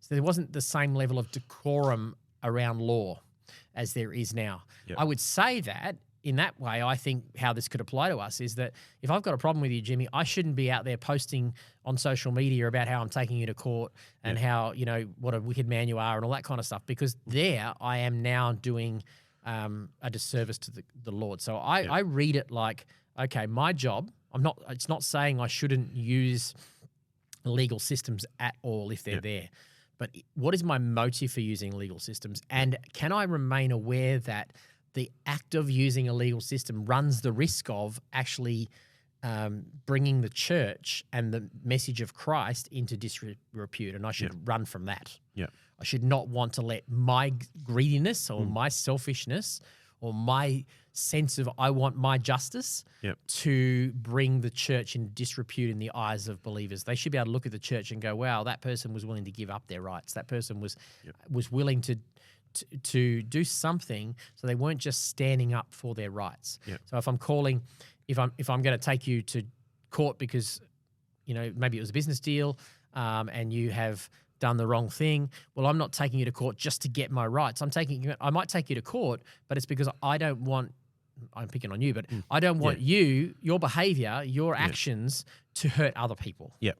And therefore I actually would do the right thing to take you to court so that you are called to account for your actions, but not for some sense of vindictive vengeance that I have. Yeah. We've got to make sure that, like everything, I think that's the thing that we need to be very aware of when we're reading Scripture in general, reading the Bible in general, is that you can very much read through and just take a very simplistic overview of what is actually going on. Yep. Which is pretty much where if you do that, you will apply this wrongly. Yes. Because you will do that. Pretty much it'll be that you should never, take anyone to court. You should never, everything you should be able to deal with in-house. If you can't deal with it in-house, too bad, just move on. Which is not what it's meant, as you said, which is not what we're meant to be doing. Meant to do. And the judicial systems weren't set up in such a way in this time that they were taking bribes and all kinds of stuff. It was an unfair judicial system to the point where Paul's saying, I would hope that there'd be enough of a fair justice system within the church that the elders could get together and discuss this enough to come up with some necessary outcomes. He's not saying just roll over. Yeah. It's just bring it before the leadership and the eldership of the church. We fortunately in our country live in a system where our judicial system, though far from perfect, has been based on 2,000 years of Judeo-Christian history, where we do have a degree of justice. Yeah. Where things like taking bribes are not acceptable anymore. No. So people should feel more comfortable about using the justice system. Yeah. That's not the issue that he's talking about here. And the reason that you're using the judicial system is, again, it's not to be vindictive against someone. You're doing it because it's the only way for justice to be found. Correct. Whether it's a whether it's business, whether it's personal, or everything in between. It's if justice cannot be found between two individuals or with people around them supporting them, then this is where the judicial system is there for in our country. Like in Australia, I would say the same thing probably would be very much similar in America as well. Like any Western country, Yes. very much so that's how the judicial systems are set up, because generally a lot of the Western culture is based off the Judeo-Christian. Yes, that's right. Yeah, so there's at least some sense of moral ethic within the judicial system. Yeah. So if you ever I just want to say, because I've had people, I know of people that have been discouraged about going to police and things like that for things that have happened, whether it's people have been inside relationships before and things have happened and they've discouraged them from going, which, I shudder to think now, what, to even know that has happened, but just that, not to think that you shouldn't be going to. I agree. I think if we can take this scripture and put it in its context, this has been misappropriated. Yeah, definitely. And it actually enhances the abuse and control. If a church leader says no, to keep it within house, that has actually led to some of the scandals we've seen in the United States in the SBC and things where there's been all kinds of abuse happen within the church, and the church has covered that over. Yeah. That is not what we're advocating for here. No. We are advocating for true justice. God is a God of justice here, but it's must come, I think, for us individually, as if you've experienced some form of injustice, the driving force for the Christian should not be only just personal vindication and personal vengeance, because that will not ultimately be healthy. It's why David, the whole thing we've talked about in previous episodes with David and Saul and all that kind of stuff in the recent months. That's why David was able to say, no, I'm going to hand vengeance over to the Lord. I'm not going to take it into my own hands. Yep. Now, we have a judicial system which is open to that. So that's what I would say. Just avoid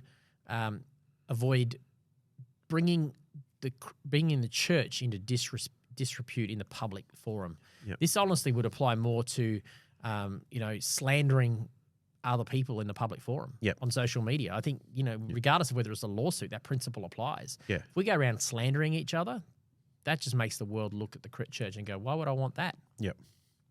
I might move to part two. To part two. Go for it. So we're looking at where it says avoiding sexual sin. So it's from verse 12. So it starts off, you say I'm allowed to do anything, but not everything is good for you. Even though I'm allowed to do everything, I must not become a slave to anything. And I think that's something all the time where whenever freedom is mentioned in anything, this is the first thing I think of. And I think of an analogy that I was given in a class at a theological college, where the whole idea of, people love to see, horses running in the wild and all that sort of stuff, and the wild stallions and things like that, and go, I long for that freedom. Yes. But there are so many dangers that they have to face day in, day out, that there's this true freedom where you can see them running through a paddock and freedom's not all it's cracked up to great. be.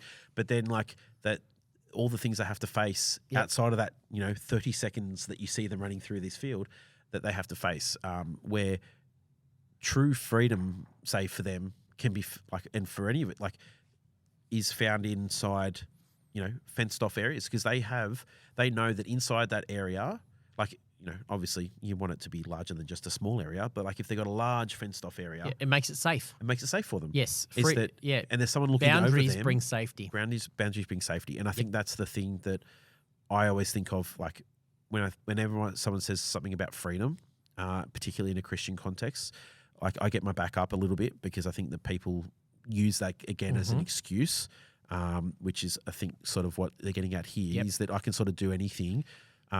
It's nothing really matters anyway. And Paul's going, no, that's not true freedom. True freedom actually does have restraint around it. Yeah. Yes. Then it's at verse 13, it says, you say food was made for the stomach, and the stomach for food. And I actually, before we go on, I found something interesting about that one, is that was a euphemism that was used around the time. Right. So regards to a person's sexual appetite. Okay. So, like, Right, not so necessarily it's in the actually- church, or in the ancient world at that time. Okay. So this is where so that's why. So they weren't speaking of food; they were actually using it as a sexual. Because that was appetite, basically that, saying, that I was can do saying, what I want. Yeah, it's saying that, well, it's there. That's the saying is that, like, well, our body is made for sex. sexual needs. Yep. So then So I'm then going to I feed can it. fulfill those sexual needs, which would have been a very common Yep. Greco-Roman influence. No doubt about that. Yep. But then it says, but you can't say that our bodies were made for sexual immorality. They were made for the Lord, and the Lord cares about our bodies. So, and this again goes against Greco-Roman ideals that the body, when we passed away, is that our bodies and our spirits would be separated. Yep. Where in Christian thought is that that our bodies would get resurrected. That's right. So And that's our where bodies are part of the good creation. Yep. We've talked about this on some previous episodes. Gnosticism, a belief that was prevailing in the church at that time, even in the early church before the close of the Bible, was this belief that the body is evil, the spirit is good, and it led to different views. One was, well, I can do whatever I want with my body because it doesn't count. Yep. It led also to the fact that my body is evil, so I have to beat my body and some kind of ascetic lifestyle. And it all came from this belief of the separation of body and spirit, whereas Paul would say that's not how it works. The body's good. You should honor the Lord with your body. Yep. Yeah, it's not just made for sex. No. It's made for God, is what he's saying. Yep. Yeah, pretty much, yeah. Verse 15, don't you realize that your bodies are actually parts of Christ? Should a man take his body, which is part of Christ, and join it with a prostitute? Never. And don't you realize that if a man joins himself to a prostitute, he becomes one body with her? And that's like that scriptures that we've read before From Genesis. Is that, the two will become one type thing. For scriptures say two are united into one. But the person who is joined to the Lord is one spirit with him. Run from sexual sin. No other sin so clearly affects the body as this one does. For sexual immorality is a sin against your own body. Don't you realize that your body is a temple of the Holy Spirit, who lives in you and was given to you by God? You do not belong to yourself, for God bought you at a high price, so you must honor God with your body. So what really counts is that this sort of, there's a lot of overlap in parts of 1 Corinthians with Romans, and one of those is Romans 12. Therefore present your bodies as living sacrifices. I think it's the same train of thought Paul's got here. Yeah. How we conduct ourselves with our physical bodies actually matters. Yep. Yeah. Definitely. All right. And now we're going to go to Chapter 10. Skip ahead a couple of chapters. Yeah.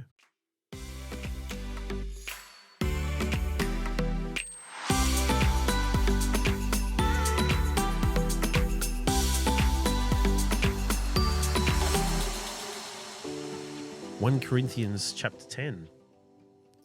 Now, this one's a little bit of a jump forward in that Corinthian book here, but we've pretty much read almost the whole of Corinthians now by this point. By this point, yeah, exactly. So the first section, just in a bit of a summary, the first section, so 1 to 13, is talking about, I've done it again. I keep touching it and it keeps rolling forward. There we go. So talking about the history of Israel and the warnings that come out of that. So that's their own bad behavior, and how it's a warning for us. And it's and pretty much it's a lot about the dangers of idolatry. Is probably one of the main references in there. Yep. Whatever that is. And then the second part, so the middle part, 14 to 22, he applies those examples that he talks about from Israel's past to what is happening in the Corinthian church. Okay. And then he addresses the idolatry practices that they have during the Lord's Supper in one particular case. Yes, that's right. Which is a bit of a interesting one that you think would never happen, but hey, that's what's happening there. And then I can't find my last little bit of summary. I must have deleted it. The last section. So the title is "Do All to the Glory of God." Yes. It's talking about, he's going to finish up, isn't it? Yeah. It talks about eating meat sacrificed to idols and all that sort of stuff. Yeah. And then saying, it's how then, again, this is that, well, it's not necessarily what it does to you, but it's also how it looks to others and how it impacts others as well. Yep. And that's pretty much, and then it pretty much blends straight into chapter 11 as well. Which we're not doing today. Which we've already, I think, Probably already looked at 1 Corinthians 11, I think. Yeah. Yep. Let's jump up to the top. Oh, I've got notes from verse 12 and below, but in that first section it's talking about just things that have come out of Israel's history, and then warning them not to pretty much fall into those same traps. So now he talks about, like he says in verse 6, now these things occurred as examples for us so that we might not desire to do evil as they did. And I think that's the crux of it. Like when we look back, is that they always talk about, whenever they always look back at the things that they did wrong. Like that's why I look at that through the whole Old Testament. Look at the story, even just the story of David, which has been one of the big chunks that we looked at. We look at David and what he's done. They don't hide the bad parts. No, because we learn from that. Because we learn from that, and that's why that they're there. They're there as examples, and again now that's why when the New Testament was put together, they did that with the same heart as when they put the Old Testament together. Is that we might learn. We might learn from what they did, from when they were learning from what they're. There's nothing new under the sun, Ecclesiastes says. Yeah. I heard someone say many years ago, don't know where I heard it, it says, those who will not learn from history are destined to repeat it. Yeah. And I think that's the principle, isn't it? Yeah. Which is what he's saying there in verse 6. Yeah. They're written as examples and warnings for us. Yeah. We can learn from past. If we will take time to study history of any kind, whether it's recent history or ancient history, we can learn. Yeah. And hopefully launch from the shoulders of those people rather than have to repeat the mistakes of those people. Yeah. Yeah. So then it talks about, do not become idolaters of the same things they did. Like they sat down to eat and drink, and they rose up to play. We must not indulge in sexual immorality as they did. We must not put Christ to the test as some of them did, and were destroyed by serpents. We must not complain as they did. So it's just going through all of these things that it's pretty much saying that we've seen all the stories of what's happened before. We know what we should and shouldn't be doing. Yeah, we know the results of poor decisions. Happens. Yeah, that's right. And so that we need to be then, therefore, my dear friends, flee from the worship of idols. I speak as to be sensible. Speak as to be sensible people. Judge for yourselves what I say. The cup of blessing that will bless is not to be shared in the blood of. Is it not to? When we bless the cup of the Lord's table, aren't we sharing in the blood of Christ? Is that where you're going? Yes, because I'm reading the NRSV, and then when I'm in when NLT. we break the bread, aren't we sharing in the body of Christ? Yeah. And so that's that thing of, okay, well, make sure. Yeah, we've seen what's happened before us. So coming forward now. In its context, you've got this new meal, this communion meal that the church is going to share, or is sharing, that focuses on the death and the resurrection of Jesus, and it becomes central to the worship of the Christian church. Meals weren't exclusive to Christians. All pagan religions had meals as part of their worship practice. And all that sort of stuff. The problem was in those pagan worship practices, the ritual meal was also accompanied by the worship of idols, and the worship of idols was almost exclusively accompanied by sexual immorality. Greed, indulgence, drunkenness, everything. All that kind of licentious behavior that ultimately devalued humans, devalued other humans, devalued ourselves as the image of God, because people gave into their base instincts, you know. And that was what Paul is addressing and saying, you can't live that way in the Christian church. A Christian does not give into their base instincts. It's actually, the world's narrative is, if it feels good, do it, whatever it is, because you're holding yourself back. But God's narrative is, actually, when you give into your base instincts, you become an animal. Yeah. You actually become worse than what you're supposed to be. You're called to something more than that. You're called to be fruitful. You're called to, you actually become a true human when you don't give into your base instincts. You bring them, like you said, into that paddock. You bring your behaviors within the constraints of what God says are good for us. And when we do, we experience true freedom. And we'll experience a greater level of pleasure and a greater level of freedom, whether it's sexuality or eating, drinking, any kind of behavior, when it's done within the context of the boundaries that God sets in place. That's true life. But when humans go, no, I'm not going to ignore. I'm going to ignore God's boundaries. God said don't eat from that tree, but it looks good to me. I'm going to take it. Paul would say you're actually doing yourself and others a disservice when you do that. And that's why he's saying, which tree are you going to eat from, basically, he's saying. Yeah. And that's the I've just lost a thought. There we go. One in each podcast. There we go. So one of the things I had highlighted, which I've had highlighted forever, is that verse 13, which we sort of like, the temptations in your life are no different from what others experience. Yep. And God is faithful. He will not allow the temptation to be more than you can stand. When you are tempted, he will show you a way out so that you can endure. And so that's one that's, again, like, that was the one that I was referencing earlier. Correct. But Where we said, God, what's often taken out of context there Yeah. is people says, God won't let you, it specifically says temptation. Yeah. It's not saying there's not going to be some hard things. Yeah. That's the problem, is it's often misinterpreted Yeah. to go, life's going to be easy. If you're experiencing hard things, you're outside the will of God. No, No. he's not saying that. Yeah. And but he's not saying that he's going to take them away from you. No. He's saying that it's that will not allow the temptation to be more than you can stand. Yeah. But the thing is that, we very much minimize what it is that we can actually stand. That's right. We can stand in the face of incredible temptation. That's what he's saying. I mean, in Corinth, I've said this in previous podcasts, the level of sexual immorality in Corinth was very high. Corinth's just down the road from Athens. Athens was where the high society lived, the philosophers and the theorists. Corinth was a port town. Yep. Corinth was working class town. Corinth there's brothels on every corner. I remember my Bible college lecturer saying that, sexual actions on park benches in Corinth was a normal behaviour. I mean, this is not an environment where depravity is hidden behind some wall. This is for all to see. So this pretty substantial temptation to enter into that buy into that life of give in to your base desires, give in to everything, whether it's greed, gluttony, sexuality, or whatever. And Paul's saying, God's going to give you the ability to represent him well and stand up in that and actually continue to find true freedom despite the temptation around you.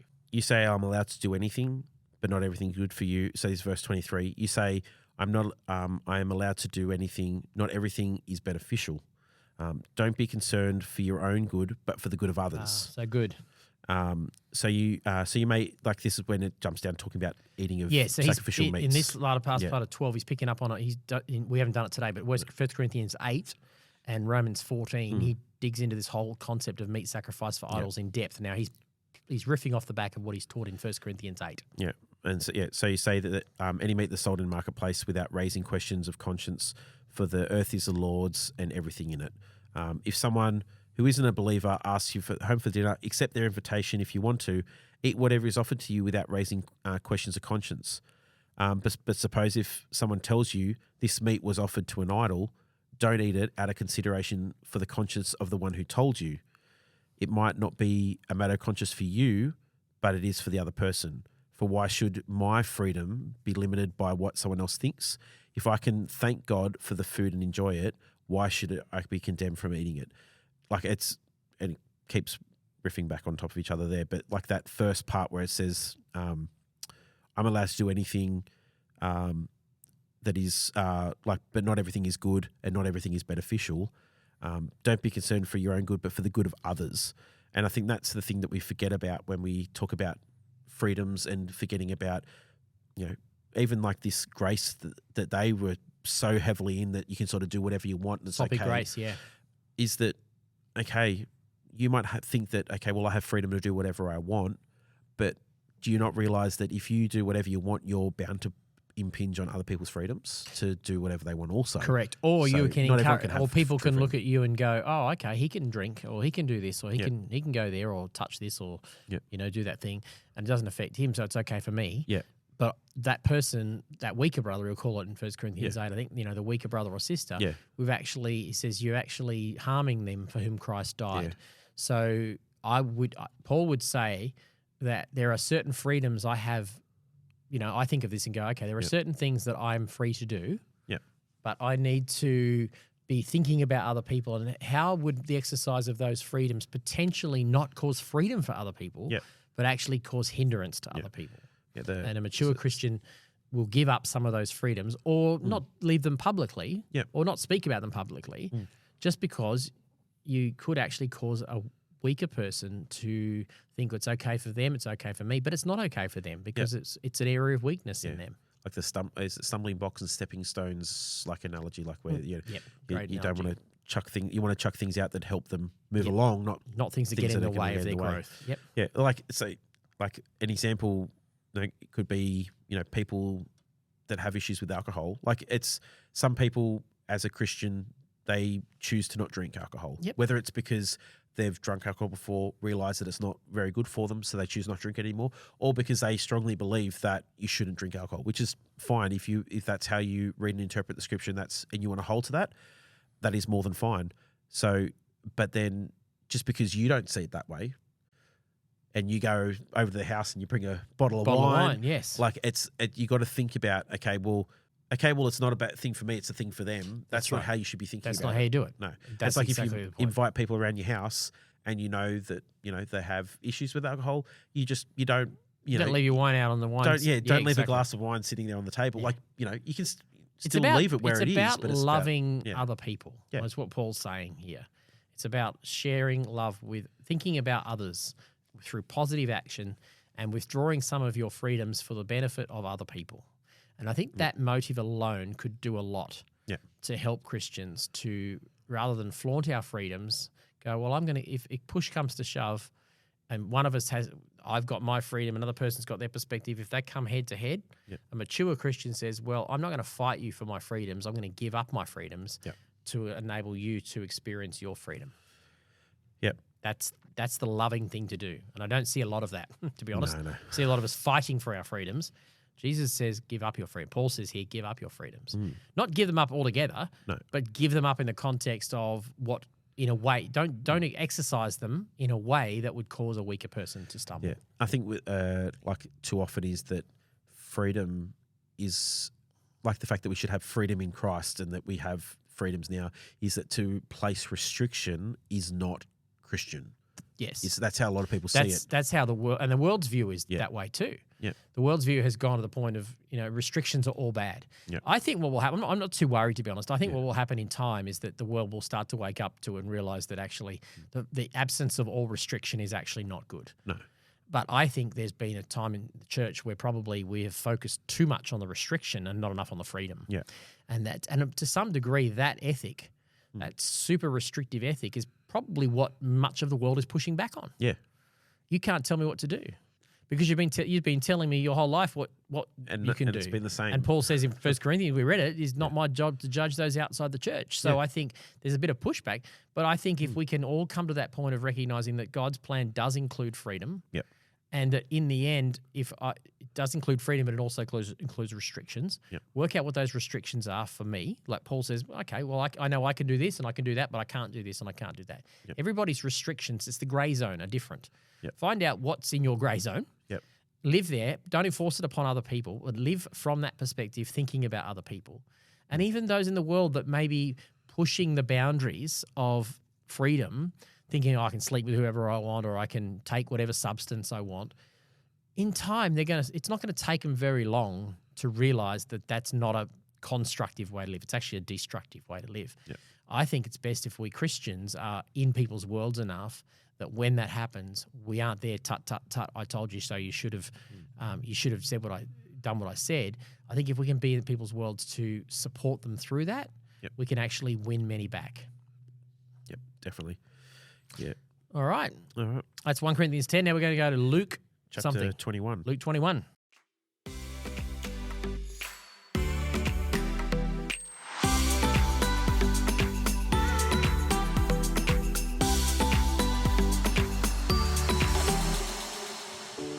Luke chapter 21. So this one is, I'll just give a brief overview. So there's sort of 3 chunks in this one. First one, very start. One of the versions of the same thing. Can't remember where else it is off the top of my head. It's in Luke. It's in Matthew as well, is it? The and widow's Mark? offering? Yeah. Is it? I'm not sure. I think it's in Mark. Matthew. Is it Mark? Mark? Okay. I think it is also in Mark 1. Right. Yeah, so pretty much widow coming forward and pretty much saying, oh, look at that widow. They're giving, 2 copper coins but for them, that's all that they have. That's all she had. Yeah. She gave more than everyone else. Yeah. Yep, that's right. So that's the first little chunk there. So that's just Luke chucked his own version of that story. Which, in essence, we don't have to spend a massive amount of time on it. The principle is that it's about equal I often say it's about equal sacrifice, not equal amount. And in this case, this woman sacrificed more than the ones who maybe gave a lot more money, but they gave out of a even bigger abundance. So it's about equal sacrifice, not equal amount. That's what the Lord is looking for in Christians, is a heart that is willing to sacrifice, whether that's time, finance, or whatever. I think that's probably enough to say out of that, unless you've got other stuff you want to say. No, but that was it. That's it in a nutshell, really. Yeah. Yeah. So so got through that part, and I think, it's not to gloss over that. It's just because it's only 4 verses of this whole chapter. It's not the Mark version is a lot longer as well. Like it gives a bit more fleshed detail out, to it. Yes. So from verse 5 through to verse 28, this is a lot of, if you've got a Bible in front of you with the red text, this is a lot of red text. This is a lot of Jesus talking, and then so he predicts the destruction of the temple, and talks about the difficulties that will come before his second coming, and then so when he returns, and including the persecution of his followers. So that's pretty much what this whole section is here. So we'll dive into that one a little bit more. Yep. And then at the end, it's talking, again, it's sort of a flow on from that a little bit, where it talks a little bit about, it gives an illustration about the fig tree, and then talks about like this last chunk, which we'll come to. And this passage guarding our hearts appears in Matthew's Gospel and Mark's Gospel as well. It's called the Olivet Discourse. Yep.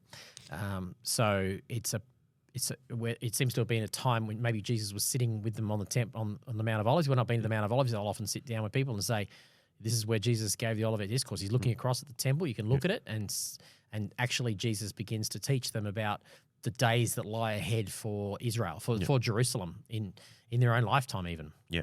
And he blends it. It's a mixture of, stuff coming in the next couple of decades blended with stuff that seems to be talking about, his second coming. Yeah. It's all quite confusing. Yeah. So I'm sure that there might be some wait what's in here. But we'll just work our way through. So we're working down from verse 5. So it's interesting. So he starts off of talking about just the stonework of the temple and the decorations. Like that's what the disciples are talking about. Like just how amazing, just how it looks. Oh yeah, and from where they would have been sitting on Mount of Olives, it did look amazing. Yep. And then Jesus said, "The time is coming when all things will be completely demolished. Not one stone will be left on top of another." That was a shock to him. Yeah. What? They've just been telling Jesus how good this temple is. Jesus is going, this temple, it's gone. The time's coming when it's going to come tumbling down. Yeah. And so they say, when will this happen? What signs will show us that these things will take place? And then this is where it's all Jesus here. So he starts talking through and says, "Don't let anyone mislead you. For many will come in claiming my name, saying, I am the Messiah. My time has come. The time has come. But don't believe them. You'll hear of wars and insurrections, and don't panic. Yes, these things must take place first, but the end won't follow immediately." So it's saying that there'll be a lot of things that are going to happen. So it's pretty much saying there's going to be time. Not necessarily what time, who knows? It's so far. But there is time. It's been a fair amount of time so far, but there is time. It's not don't worry, it's not as though that I'm going to go and come back and you've got no time to really go out there and do the things I've asked you to do. You have time to work through and do that. Wars will go against, there'll be wars against nation, kingdom against kingdom, there'll be great earthquake. So pretty much just saying all these things are going to happen. And great miraculous signs from heaven. So it's not just all doom and gloom. Mm-hmm. It's not just going to be plagues and famines and everything else, but there's also going to be great miraculous signs from heaven in this time. So this again talks about that against, was it cessationists that said that miracles will end. Miracles end. Yep. Well, this is saying Jesus just says the exact opposite here, that great miraculous signs from heaven. They could still argue, but anyway, we'll move on from that one. But that's another verse that sort of goes against what they say there. But before this occurs, there'll be a great time of persecution. So this again, so when we're looking at lament, is that Jesus even predicts that there will be a time of persecution. And I think we were saying before, we are living in that time of persecution. Yes. Yeah. Pretty much between now and when Jesus returns, there will be persecution. Yep. Everyone will face that. Exactly. You'll be dragged in, so this is for them. You'll be dragged in synagogues and prisons. You'll stand trial before kings and governors because you are my followers. But this will be your opportunity to tell them about me. So again, what we talked about earlier with the Psalms is that even if you're in a hard time, you're still looking to Jesus for them. When you're facing persecution. When you're facing persecution, it's going to be there. It's going to be there. But you know what? It's an opportunity for you to talk about me and who I am. But don't worry in advance about how to answer the charges against you, for I'll give you the right words of wisdom. Pretty much it keeps going on like that. Your brothers, relatives, friends, they'll betray you. Some will even kill you. Everyone will hate you because you're my followers. Not a hair on your head will perish. By standing firm, you will win your souls. And you'll see Jerusalem surrounded by armies, and you will know that the time of its destruction has arrived. So this is where it starts getting into a bit more of a end times type thing. Yeah. Yeah. The challenge with this passage, the Olivet Discourse, is that, and you can just Google this and find there's different views on it. The basic question as you read it is, how much is he talking about to the disciples about their lives and their time? And how much is he talking about the times of the end? Yeah.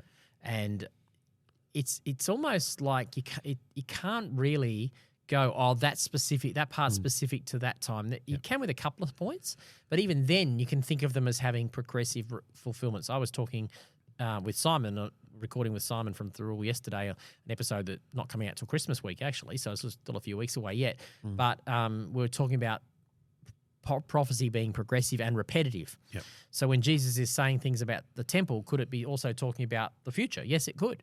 But he is specifically, in the first instance at least, he's talking about a day that is yet to happen. I mean, this is about 33 AD or something. Yep. So 35, 36 years after this, 37 years after this, the Roman emperor, Titus, well, he's not the emperor, he will become Caesar, but he comes in and he destroys and demolishes the temple and literally does what Jesus said, pull every stone down, strip it of gold and so on, as a revolt against the Jews. And that's what Jesus is talking about in the first instance. But then it seems to move into a bigger, grander picture, doesn't it, than that. It's not just all about that time. It's about a bigger picture. Yeah. And I think it's okay to wrestle with that.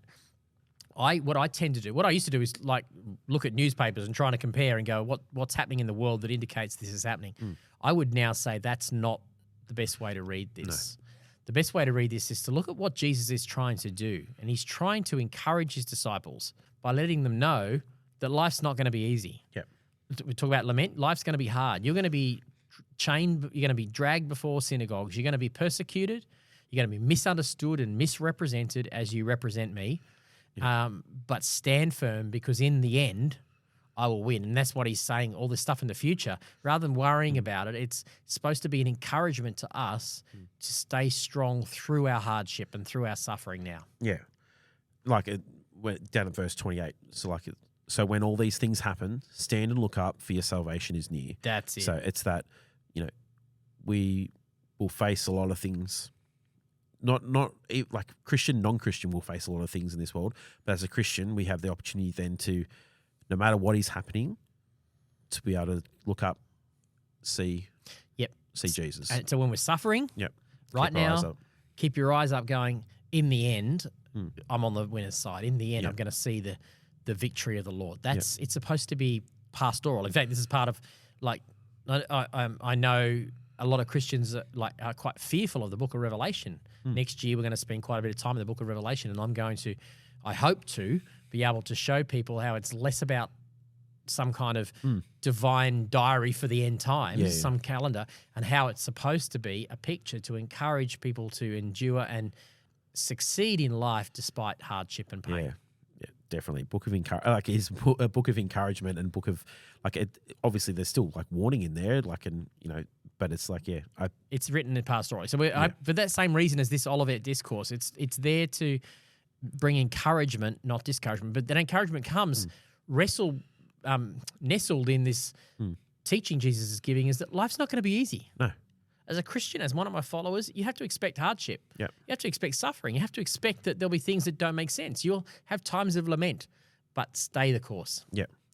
And that, and I think probably to finish this chapter on is verse 34, so watch out, don't let your hearts be deluded by carousing and drunkenness and by the worries of this life. Don't let that catch you unaware like a trap. For that day will come upon everyone living on the earth. Did I read that right? Yep. For that day, keep alert at all times and pray that you might be strong enough to escape these coming horrors and stand before the Son of Man. So it's that again, it's like don't get caught up in what's going on in the world, whether it's things that are coming against you or things that you can get drawn into. But then the worries of life, we're all going to face. Yes. I think that's something we probably don't talk about enough, but it's probably not in this podcast to really go into. The whole thing of worry and anxiety is something that's so prevalent in our world. Yes, But again, he's saying don't get caught up by the worries of the world. Don't let it catch you unaware. And again, keep alert, pray that you might be strong enough to escape these coming horrors and stand before the Son of Man.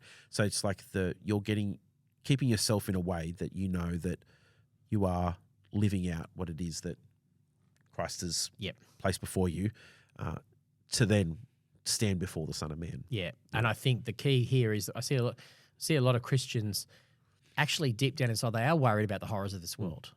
They will say things like, oh, it's hard news, and there's a lot of fear-mongering going on of we're in dark times and so on. Yeah. Well, Jesus is advocating your will, but if we look in what Jesus is saying, he's not saying spend all your time worrying about how dark it is and talking and debating about how dark the days are. He's actually saying that's going to happen, but stay faithful to me. What's he say? Pray that you might be strong enough to escape them. Yep. So pray that God might give you the ability to stand up underneath the hard pressure and the persecution and not rail against it. So I think that's what Jesus seems to be saying here. Yeah. End of it. Anything else you want to add there? No, that's it on that one. All right. So if you want to go into the Olivet Discourse in more, I think it's Matthew 24 and 25. There's 2 full chapters on it in great depth. So it's worth studying that context if you're interested in going, well, what's end times? What's Jesus talking about here? Get some commentaries on Matthew 24, 25, Luke 21, and Mark. I'm going to say Mark 13. But Mark 13. It is Mark 13. There you go. Just guessing that. All right. So we're going to go back and finish up in Lamentations. 3 of the 5 chapters of Lamentations. Here we go. Lamentation 1.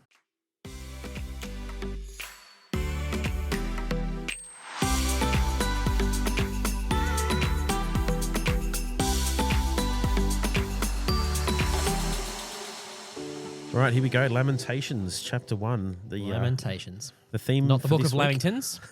It's the book of Lamentations. Yeah, definitely. And then I do mind a good Lamington every now and then. Yeah, you don't want to read the Desert City as the title for the Desert City, the book of Lamingtons. Yeah. That's right. Yeah, the deserted city. Mind you, you know what I like at Lamington? I like a Lamington dipped in milk. Yeah, I'm not like the lemon. I think it's the coconut. Like I'm not a massive. You're not a coconut person. fan? So I still have Lamington sometimes, but very rarely. But I just find that I get halfway through a Lamington, it's just dry. It's a bit like Lament halfway through my Lamington because it's just all dry. So I think dip it in chocolate milk or something. Yeah. I get a Lamington, put some milk on it. Yum. Anyway, let's stop talking. Let's stop lamenting about the lack of Lamingtons we have, and let's look at the book of Lamentations. A bit of an overview of Lamentations. So even beforehand, had a quick look at the Bible Project video. video. I'm like, what is it called? Yeah, I suggested literally have a crack at that. Yeah. So literally before we started recording, just quickly had a look at that as well. But I encourage you to again, it's a good overview of the book. There's a literal, I think it was 7 minutes overview of Lamentations as a whole. Yep. So you go Bible Project Lamentations, it'll come up. Yeah. It's the Read Scripture series with lots of beautiful drawings and things where Tim Mackey just basically narrates the stories, and it's a great little one to watch. Yeah. 7 minutes on YouTube. Yeah. So pretty much just goes over that these are like very much like poetic, that they're even written in a way that there's like a form and a style in which they're like the first 4 chapters, like they're one for each letter of. The start of each verse is the one for each letter of Aleph, the Hebrew, Bet, and so on. Yeah, so ABC, like Yeah. the Hebrew versions of A, B, C, D. So Yeah. we would have forms of writing like that, and did it in Yeah. school where your first line starts with A and the next one starts with B and C. That's how it's written. Is it acrostic? Is that what Acrostic, it's called? yeah. Acrostic. Yeah. So that's through so chapters 1, 2, and 4, there which we're not looking at 2 and 4, we're looking at 1, 3, and 5. But 2 and 4 hold exactly to that pattern. Chapter 3 has 22 sections, but it's 66. 66 verses. So it's That 3 sounds right. verses, 22 It still holds times, to the acrostic pattern, but in a different way. does yeah. it do 3 times through the alphabet? Yeah. Is that what it does? Yeah, I'm trying to think. I think that's how, Yeah. I think from memory, chapter 1, chapter 1, chapter 2, and chapter 4 Yep. go through through the Hebrew alphabet once, yep, 22 letters. 22, yep. And chapter 3 goes through the Hebrew alphabet. It either has 3 verses under A, Yeah, 3 I think verses under B. Is that how it works? Something like, it's where Like- it does it 3 times. Yeah. Or does Yeah. it have It doesn't go A to A to alpha to omega Yeah. or whatever, whatever it is. I Yeah. can't remember what the last Hebrew letter is. Yeah. It doesn't do it 3 times. It actually has three Yeah, I think lines so, under yeah. each. Okay, that's fine. But it's an acrostic form. And then from memory, chapter 5 is not. it's just random. Yeah, it's a random one, and they're saying that's more so just the, what was it? It's like The level of grief they're facing. yeah, it's just that it's so much that it's still written in poetic form, but it's not holding to that same thing. Right.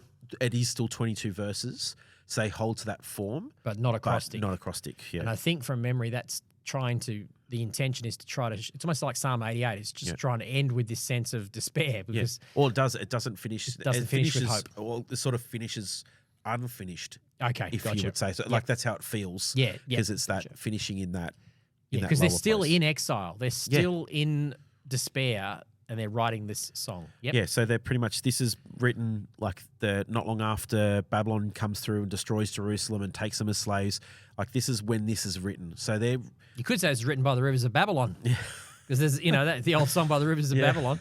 That's actually based on the Bible, where it Yeah. actually, I think that's in Jeremiah, where we Yeah. sat down by the rivers of Babylon, and Yeah. our captives said, "Sing us one of the songs of Israel." Yeah.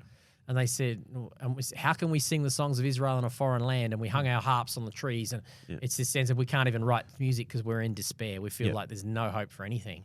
And that's how it would have felt. I think it's good to know as you read the book of Lamentations, that context, Yeah. that it was written at what would be regarded as the most dire time, the sense of which God had abandoned his people more than any other time, more Yeah. than the Exodus, more than their time in in Egypt.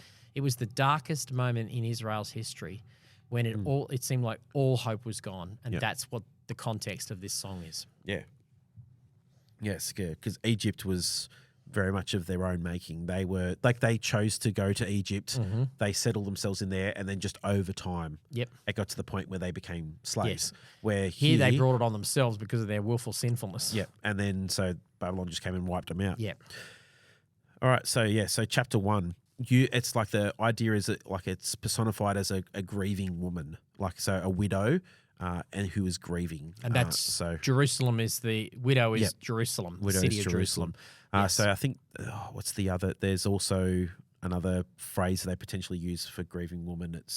Is it maybe it's the lady of I can't remember Sorrow what it or was. something. Yeah. Okay. So I'm sure it'll come up if come up, we okay. go through. So it describes like Zion and her down. Oh, maybe it's Lady of Zion or something. Lady like Zion, that. okay. Lady, yeah, and her downfall in the third person. So the first and then while the second, so that's the first 11 verses, and then the second half is an individual lament in the first person spoken by Lady Zion. Lady Zion, like the Jerusalem. Okay, so the first half of the chapter is being narrated about her. Yep. And then it changes as though she's writing Yep. herself. Jerusalem is writing the second half. Okay, Yep. okay, that's good.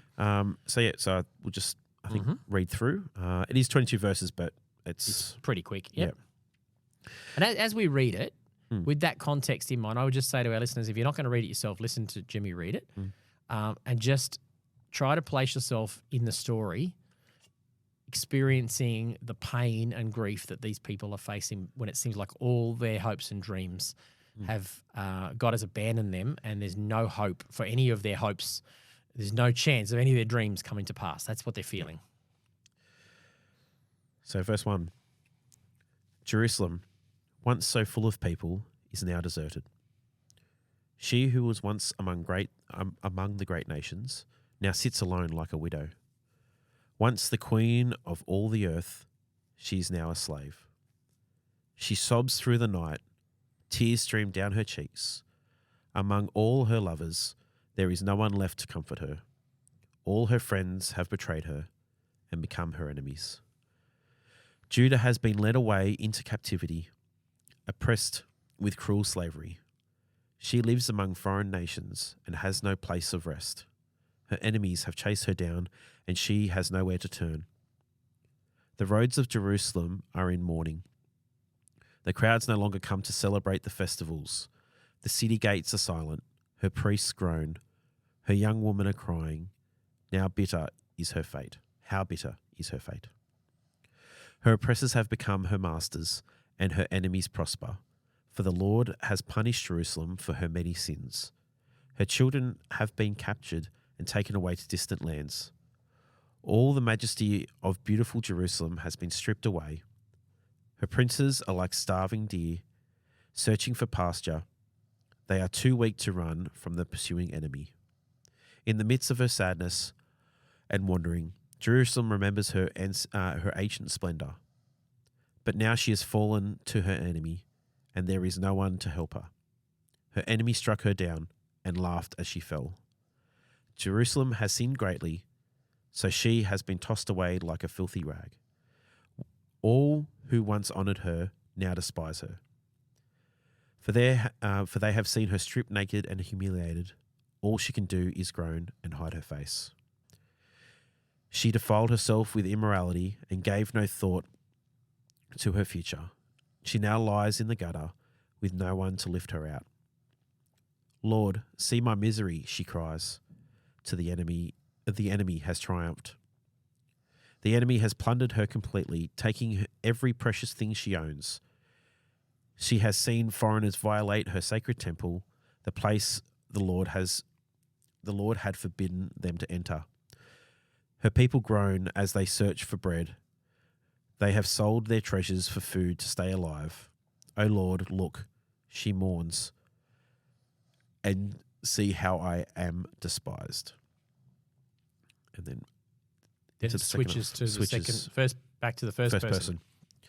Does it mean nothing to you, all you who pass by? Look around and see if there is any suffering like mine, which the Lord brought on me when he erupted in fierce anger. He has sent fire from heaven that burns in my bones. He has placed a trap in my path and turned me back. He has left me devastated, racked with sickness all day long. He wove my sins into a rope to hitch me to a yoke of captivity. The Lord sapped my strength and turned me over to my enemies. I am helpless in their hands. The Lord has treated my mighty men with contempt. At his command, a great army has come to crush my young warriors. The Lord has trampled his beloved city, like grapes are trampled in a winepress. For all these things I weep. Tears flow down my cheeks. No one is here to comfort me, and who might encourage me are far away. My children have no future, for the enemy has conquered us. Jerusalem reaches out for help, but no one comforts her. Regarding his people Israel, the Lord has said, let their neighbours be their enemies. Let them be thrown away like a filthy rag. The Lord is right, Jerusalem says, for I rebelled against him. Listen, people everywhere, look upon my anguish and despair, for my sons and daughters have been taken captive to distant lands. I begged my allies for help, but they betrayed me. My priests and leaders starved to death in the city, even as they searched for food to save their lives. Lord, see my anguish. My heart is broken, and my soul despairs. For I have rebelled against you. In the streets the sword kills, and at home there is only death. Others heard my groans, but no one turned to comfort me. When my enemies heard about my troubles, they were happy to see what you had done. Oh, bring the day you promised, when they will suffer as I have suffered. Look at all the evil deeds, Lord. Punish them, as you have punished me for all my sins. My groans are many, and I am sick at heart. Well said, well read. So it's a powerful lament, capturing a deep level of emotion. And I think why it's useful for us, and we probably won't read all of chapter 3, we'll be here all day. Yep. And obviously we're only doing 1, 3, and 5, but I think what's powerful for us is if we meditate on this. There's times where you feel like you're in exile. This whole concept of exile is a biblical principle that's there from early stages of the Bible. Exile began in Genesis 3 with Adam and Eve being exiled from the garden. It continues throughout the Bible. And even into the New Testament, there's a sense in which today we still are exiles in this world. We're still exiles in Babylon. Yeah. We're still living in a world that is broken, in a world that is against the things of God, a world where there is pain and hardship. And so we can take these scriptures and go, regardless of whether we have caused our own exile or we have been exiled and it's got no fault of our own, the principle of understanding that and finding hope in the restoration of God, that one day he will return the captives from exile, is something that will help us endure. That theme alone will help us endure this life. How do we conduct ourselves in exile? How do we conduct ourselves in life when life is full of pain and hardship and has things that go wrong and has people misrepresent us? And we find ourselves away from where we should be. We have this innate sense that we should be in Jerusalem. We should be in heavenly places. We should be experiencing it. And we get glimmers of it, but then something horrible will happen. A bad report will come in, a medical report or some kind of persecution or hardship, and it seems like we find ourselves back in Babylon again. Yeah. This pattern is not unique. It's a repetitive pattern in life. And so these scriptures can help us with that. Because I know I'm thinking of some people, even as I'm listening to this, some people are going some pretty hard things in their life, dark times. And if you don't know how to pray or what to pray, you can use these scriptures of lament that we're talking about and allow them to let them pray for you. Yep. What did you have in there? Anything that stood out to you as you were reading? No, I found the it was the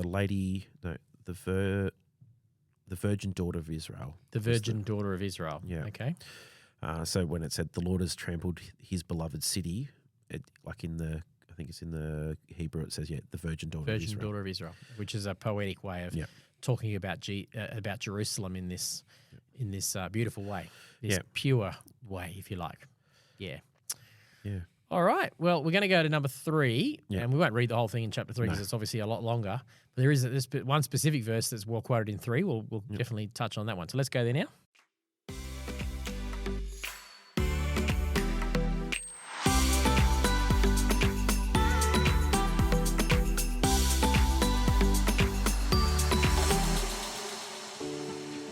Okay, Lamentations chapter 3. 2 to go. Nearly there. So this one, we, of course, get to the actual notes for this chapter. So it's the same poetic form, except it has 3 successive verses for each letter. So it's A, B, B, B, C, C, C, but in the Hebrew. Okay, that makes sense. Okay, so just an overview. So it has, it sort of has 5 sections. So it transitions from individual lament into a transition from that sort of lament, that despair, to hope, and then into then it's that understanding or contemplation of Yahweh's, God's sovereignty over suffering. Yep. So that God is greater than the suffering that they're facing. Sure. Then it moves back into a communal lament, for the whole of Jerusalem, I would say. But we'll obviously get into that, the communal, and then back into an individual lament to finish. So there's an interesting point, Jimmy, because a lot of the Psalms aren't written that way. You start in lament and end in hope. Now, this is using a different starting with lament, moving towards hope, but then moving back away from hope back into lament again. So there's a couple of things I'd add to that you can read the structure of the passage, the chapter, and you'll see that. I was just Googling it, trying to remember. I thought it started with tri, but it doesn't. It starts with chi. It's called a chiasm, a very common form of Hebrew language. And you note there's 5 parts. So if you've got 4 parts, there's no middle in 4 parts, but there's a middle if you've got your hand. Your middle finger is the third one. So what you just said there was, out of those 5 parts, the middle one was that God is sovereign over hardship, right? Yep. So that is the center point of a chiasm. What a chiasm does, it's a literary structure used not just by the Jews, it's actually used by the New Testament writers as well, because a lot of them were Jewish. I think Paul uses it a lot. Matthew certainly uses it a lot from memory. And what it does is, you're supposed to read this thing of going in, nesting thoughts inside another. So you're starting with the thought of, hopelessness, moving to hopefulness, moving to God's sovereignty, and then back away from that. And they understood that the middle point, the middle of the nest, is the central point. So in this case, it's even though it's ending with hopelessness, it's actually not literally ending with hopelessness. A good reader is actually taking away from it the middle point, which was actually pointing towards that sovereignty of God and trusting in that. So that's a very common scripture, the chiasm, chiasm. This is a good example of that. Yeah. So in that first section, so this all starts off, I am the one who sees sees the afflictions that have come from the rod of Lord's anger.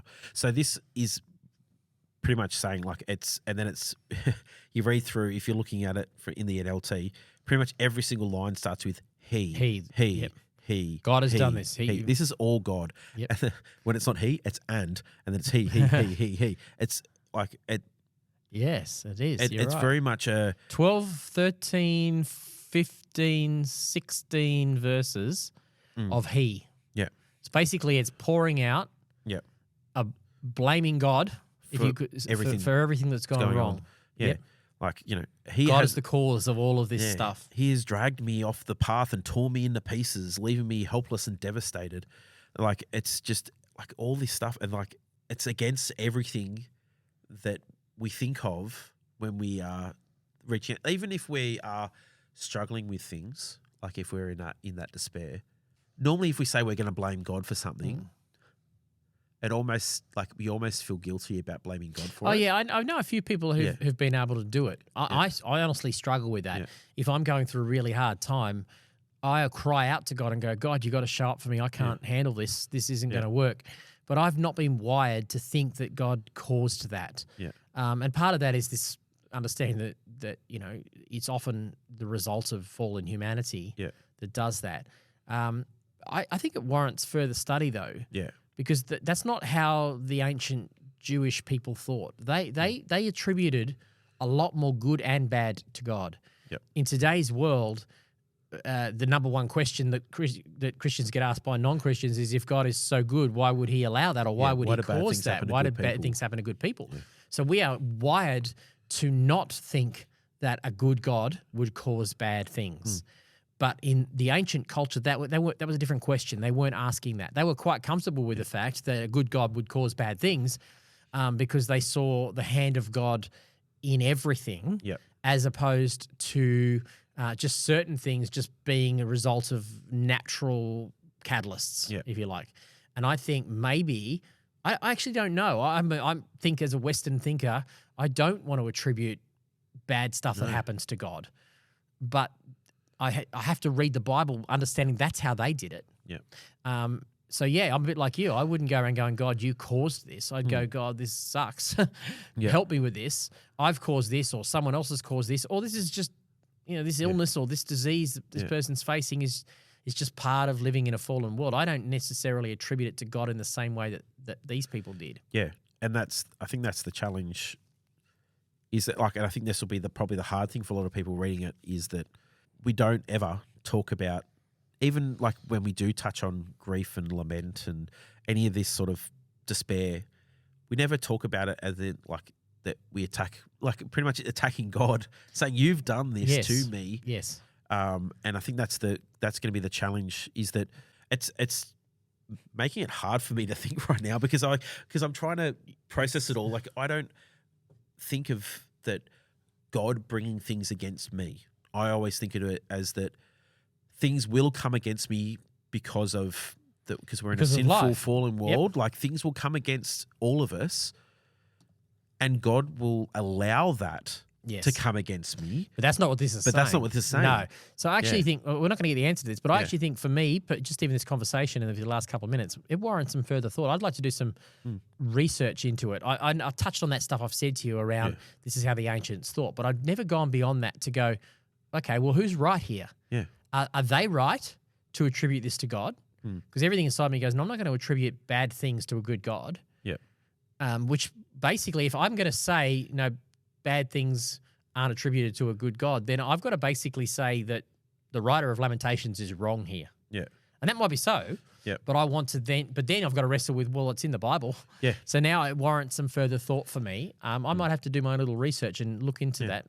Sure, someone's written their PhD on it. Yeah, I'm sure someone. And that's, again, it's it could be very contextual because that's the way of the world that they were living in, is that for us, when we say something, if we attribute something to God, it is something that directly that He is doing to us.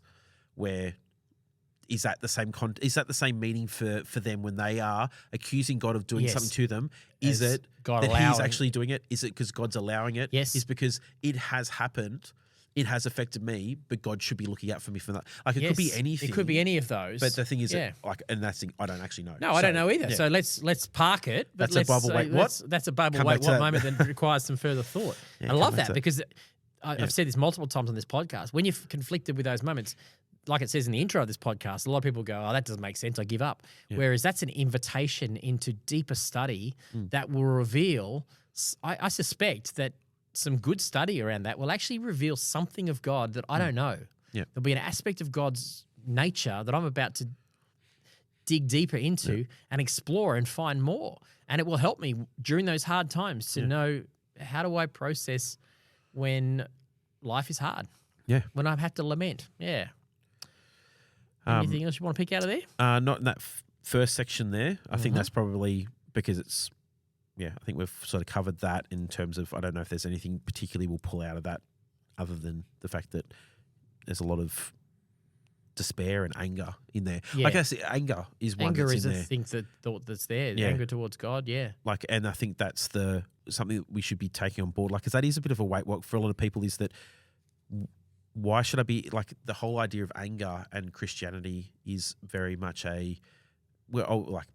it's a hard thing to grasp because we shouldn't be angry at people. But then we always, this, I think, well, Jesus was angry. He went and flipped tables, but that was a righteous anger. It's well, what's the difference between righteous anger? And it's like that whole, it becomes this big discussion about, how you view things and all this sort of stuff. But where it's okay to get angry about things if that's coming from something, if it's coming from an injustice or a grief, you get angry, to the point of but God's shoulders are big enough to take your anger. Yeah. God's shoulders are big enough to take anything that you want to do. So the anger has to be directed in the right way. Yeah. Yes. If it's directed in a way that expresses your emotion to God, God can do something about it. Yeah. Yeah, definitely. And I think that's probably where you can probably take that anger side of things that are in there as well. Well, it's interesting, you say that's the first part, but what's interesting about this chiasm is you would expect the chiasm to be in verse 33 in the middle. It's actually in verse 22. Yeah. So it's actually 1/3 into the chiasm. Yeah. I suppose it's one, this is 1/5, but it takes up 1/3 to get to 1/5. Yeah. But it definitely is the center of the chiasm. And it just takes longer to come back out the other side. But but the point of the chiasm is actually the most famous scripture in the book of Lamentations. Yeah. Verse 22. The faithful love, it actually starts with verse 21. Yet I still dare to hope when I remember this. The faithful love of the Lord never ends. His mercies never cease. Great is thy faithfulness. I can go back to the old song. Great is thy faithfulness morning after morning. Or his mercies begin afresh each day. I say to myself, the Lord is my inheritance. Therefore, I will hope in him. There you have the center of the chiasm. Yeah. No matter how dark it looks, the faithful love of the Lord never ceases. His mercies are new every morning. I can wake up on the rivers of Babylon and I can go, it looks like it's all gone to, where? It's like it's all hit the fan, but his mercies are there for me today. Definitely. And then that's that transition in from that despair, acute, pretty much just saying, God, you're the reason for all this. Yeah. But moving from that into this hope that like that. Your mercies begin afresh each morning. Like it's that, the Lord is my inheritance, therefore I will hope in him. It's like it's moving from this. Actually, I reckon you're right. I reckon that's not the center of the chiasm. The center of the chiasm is the next couple of verses down. That's the hopeful part. That's part 2 of the chiasm. Yeah. This is the center. You're right. Get into this, so verse 25 onwards. Verse really 25 onwards, where it's really focusing on the goodness faithfulness of God. So the hopefulness is the first part, but it's actually leading to a declaration of the goodness of God. Yep.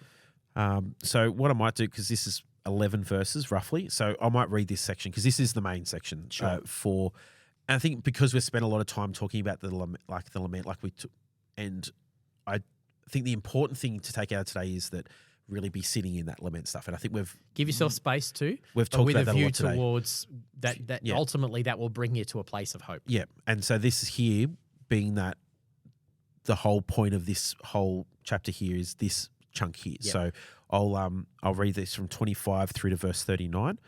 So it's not, my math is absolutely off there. It's actually 14 verses, not 11. But obviously I read that as a 6 originally. I'm not dyslexic. So there we go, as you can tell. Verse 25. The Lord is good to those who depend on him, to those who search for him. So it is good to wait quietly for the salvation from the Lord. And it is good for people to submit at an early age to the yoke of his discipleship. That's an interesting... Discipline, yep. Discipline, sorry. Yep. But yoke. That's an interesting thought there. Let them sit alone in silence beneath the Lord's demands. Let them lay face down in the dust, for there may be hope at last. Let them turn the other cheek to those who strike them and accept the insults of their enemies. That's a link to Jesus. Yeah. For no one is abandoned by the Lord forever. Though he brings grief, he also shows compassion because of the greatness of his unfailing love.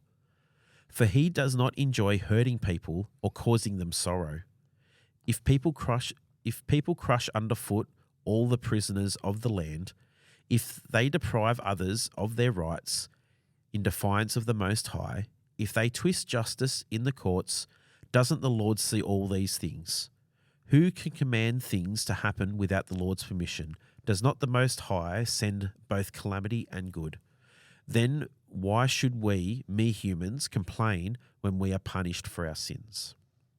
So that's that. That is definitely the center of the chiasm. Yep. Absolutely.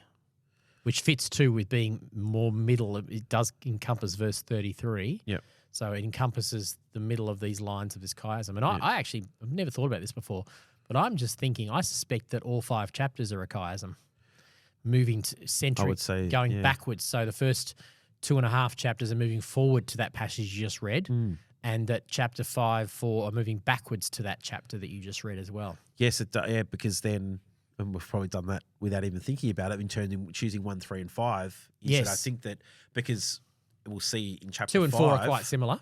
We'll see in chapter 5 is that it ends very down. Yes, as it starts. So it's like that. It's like there's a chiasm, a greater chiasm, and then there are smaller chiasms inside of that. I reckon that's the case. I reckon chapter 3 has its own chiasm, and the whole book, the 5 chapters, are put together as a larger chiasm. And it makes sense why there's 5 chapters. Yes, it does. Yeah, 5 different poems. Yeah. Yeah, that's interesting. So that pushes us all towards, folks, if you're going through a hard time, there is hope. Yes. You will see and experience God. You can experience God. Whether or not you see the breakthrough in this life or not, for whatever you're facing, you can experience the hopefulness of God. We kind of feel like we're summing it up. We've still got one more to go yet. One more to go, yeah. But okay. So that's given that is the crescendo of the message. We're doing a chiasm. We're going to go back to some depressive stuff now. Yep. Like we started in Psalm 88, but with that purpose of remembering that today there is hope for you. Yep. As you pour your heart out to God. So let's wrap it up in Lamentations 5. Yeah.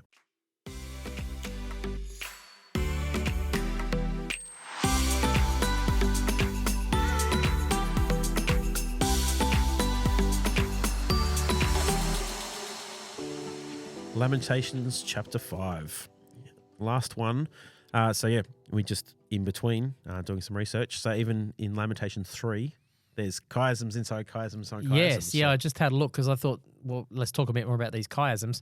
And yeah, it would appear the whole book is a chiasm. It would appear that what we said, that the center of the book is a chiasm, Lamentations 3 pointing towards that. And then the one that I thought was the chiasm, which was verse 22, 23, 24, the mercies of the Lord, that itself, those 3 verses are themselves a chiasm. So a chiasm, the thought flow is A, B, C, B, A. So that's how they work. So you can see this. Anytime there's a pattern of 5, there's a good chance there's a chiasm there, A, B, C, B, A. Yep. Yeah, there's probably lots of others too, but it's a very common literary technique that was used in ancient times.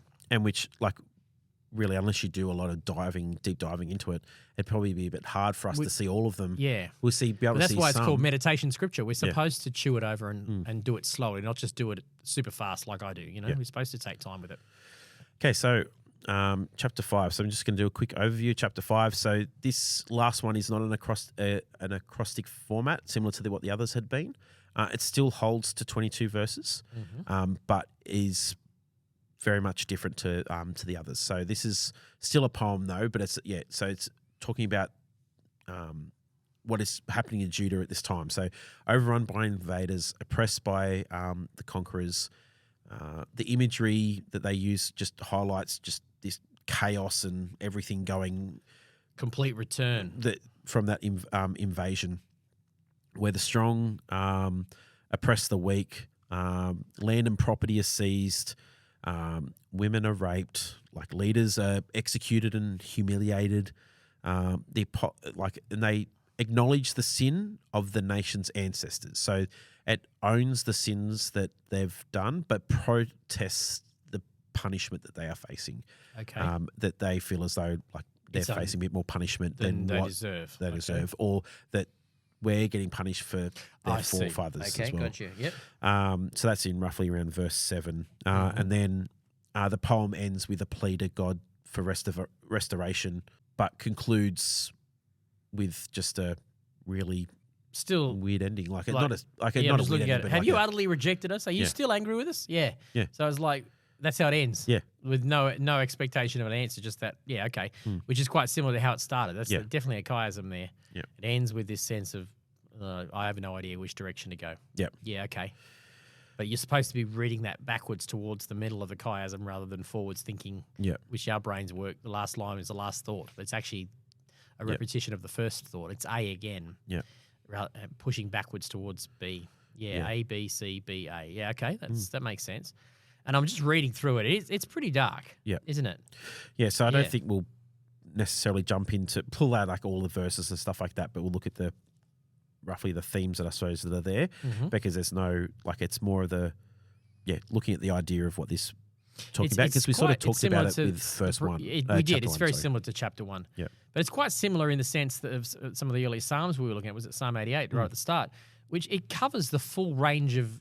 It's one single event. It's the exile. It's the capture of Jerusalem. Yep. But it covers all the ramifications of that: anxiety, despair, loneliness, rape and pillaging, death, suffering. It's all covered because of this one event. So that's why I think we can apply it to our lives, because we can all identify with it. Hunger, which is financial strain, all that sort of. It's all in there, isn't it? Yeah. So the first sort of 6 verses very much talking about just all those things, all the things that are going wrong, everything that's happening to them, like that they have to pay for water to drink, that they had to submit themselves to Egypt and Assyria so they can get enough food to survive, and then which is like completely giving yourself over to the 2 biggest enemies at the time. Yeah. Yeah. And then it gets to verse 7, which is like that our ancestors sinned, like acknowledging that. But they have died. So like but people we're getting what they deserved. Yeah, but now we're suffering the punishment they deserved.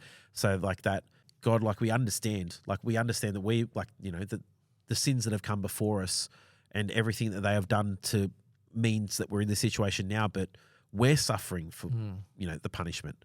And like that's a thing to sort of suffer in, like sitting, I think, for people will be potentially in that situation where they're suffering, potentially feel like, you know, the punishment for what someone else has done. Yes, true. Yep. And I think in church life, I think probably a lot of if something is coming out of church life where that's causing you grief or suffering, probably is something that was done by someone else. Yes, often that's the case. It's someone else's sin, poor choices that has caused you grief. Yep, that's right. So that's the, and that's where like so many things where we talk about, just because someone is suffering or having to grieve or having to go through things isn't always something that they've brought on themselves. It's something that can be from the outside, and that like we should not be, I suppose, like judging them on the things that they're going through. Oh, those people got themselves into their own mess by their own poor choices. Yeah. So I like to say on that, I like to say two things. Firstly, I've been around life long enough to know that lots of people have hardship come upon them that aren't their own poor choices. And then I often, when people say, oh, they brought it on themselves, I'll sort of smile and go, and? Like, and the question I ask myself is, even if they did bring it on themselves because of their own poor choices, how does that change the response that a Christian should give? Because when we were still sinners, Christ died for us. Yeah.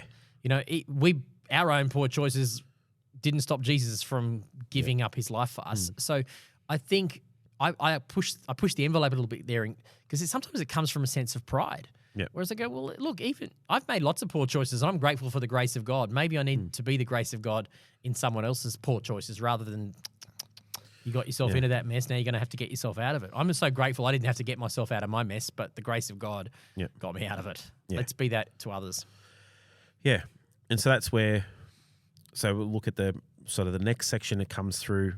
It's really, this is where it talks about some more of that stuff. So it's like, it's saying that it was that talking about all these things that are going on for us. We're suffering for this. Like, this wasn't something that we put ourselves in. And then it still then talks about all the things that have been going wrong and all the things that are coming against them, like the humiliation and everything else. And then it goes, verse 17, our hearts are sick and weary, and our eyes grow dim with tears. For Jerusalem is empty and desolate, a place haunted by jackals. But the Lord, you remain the same forever. So even has a little bit of hope in there. You remain the same forever. Your throne continues from generation to generation. Why do you continue to forget us? Why have you abandoned us for so long? Restore us, O Lord. Bring us back to you again. Give us back the joys we once had. Or have you utterly rejected us? Are you angry with us still?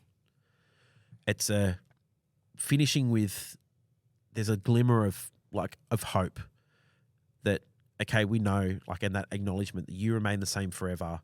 You will be, your throne continues from generation to generation, and then still calling to restore us back, bring us back to you again, give us back the joy we once had, but still acknowledging where they're sitting. It's that they're sitting in this lament, in this situation. Correct. Yep. Definitely. I'm looking at those last three verses, and I reckon it's a little one. Yep. It's a little chiasm. Why do you continue to forget us? Why have you abandoned us? This is just an ABA chiasm. Yeah. Restore us, O Lord, and bring us back again. Give us the joys we once had. That's a positive. That's B. Then back to, or have you utterly rejected us? Are you angry with us still? That's back to A. So there's a little ABA there. Yeah. So if you look at it in that perspective, once again, almost right at the end of the whole book is a little glimmer of hope. Yep. That last little mini chiasm's not ending with, are you angry with us still? It's ending with, restore us, O Lord, and bring us back to you again. Yep. Give us back the joy we once had. That's what the cry is. I would love to sit down with that book and do some chiasm searching and see if it looks different. I suspect it does. Yeah, I suspect it's brilliantly written piece of literature, which I think is beautiful, because we miss this with songs because we don't. We think all our songs have to be happy clappies. Yeah, I think there's been some more recent songs that allow space. I think that's probably one of the things that I've seen in more recent years with elevation worship music was that there was a noticeable shift, I think, in a lot of Christian music. When I saw elevation worship, they seemed like they changed, still hopeful messages, but they changed their worship to, walking around these walls, and have we still seen we haven't seen the breakthrough yet. And there was space for people to sit in the hardship of life. And I think that is what actually ultimately probably largely led to the success of their music, is people could identify with that. It was, otherwise there was a lot of just get over it, happy clappy. This was giving space and permission for people to realize that I can sit with the pain of life and find hope through the pain of life. Yep. Yeah. Well, that's about it, I think. Yeah, that's it. We are done, folks. Yeah. Hey, thanks, Jimmy, for today. Some Thanks, Rohan. good thoughts on lament. I know it was a pretty tough subject, and but an important subject. So we'll spread the word, and hopefully a few people will pick up on that one and be able to apply that to their lives and get some help out of it. Yep. Thanks for being with us. We've got another one before Christmas, haven't we? Yes. We do. We'll do that when I get back from holidays, ready to go. All right, see you, everyone. Have a great week.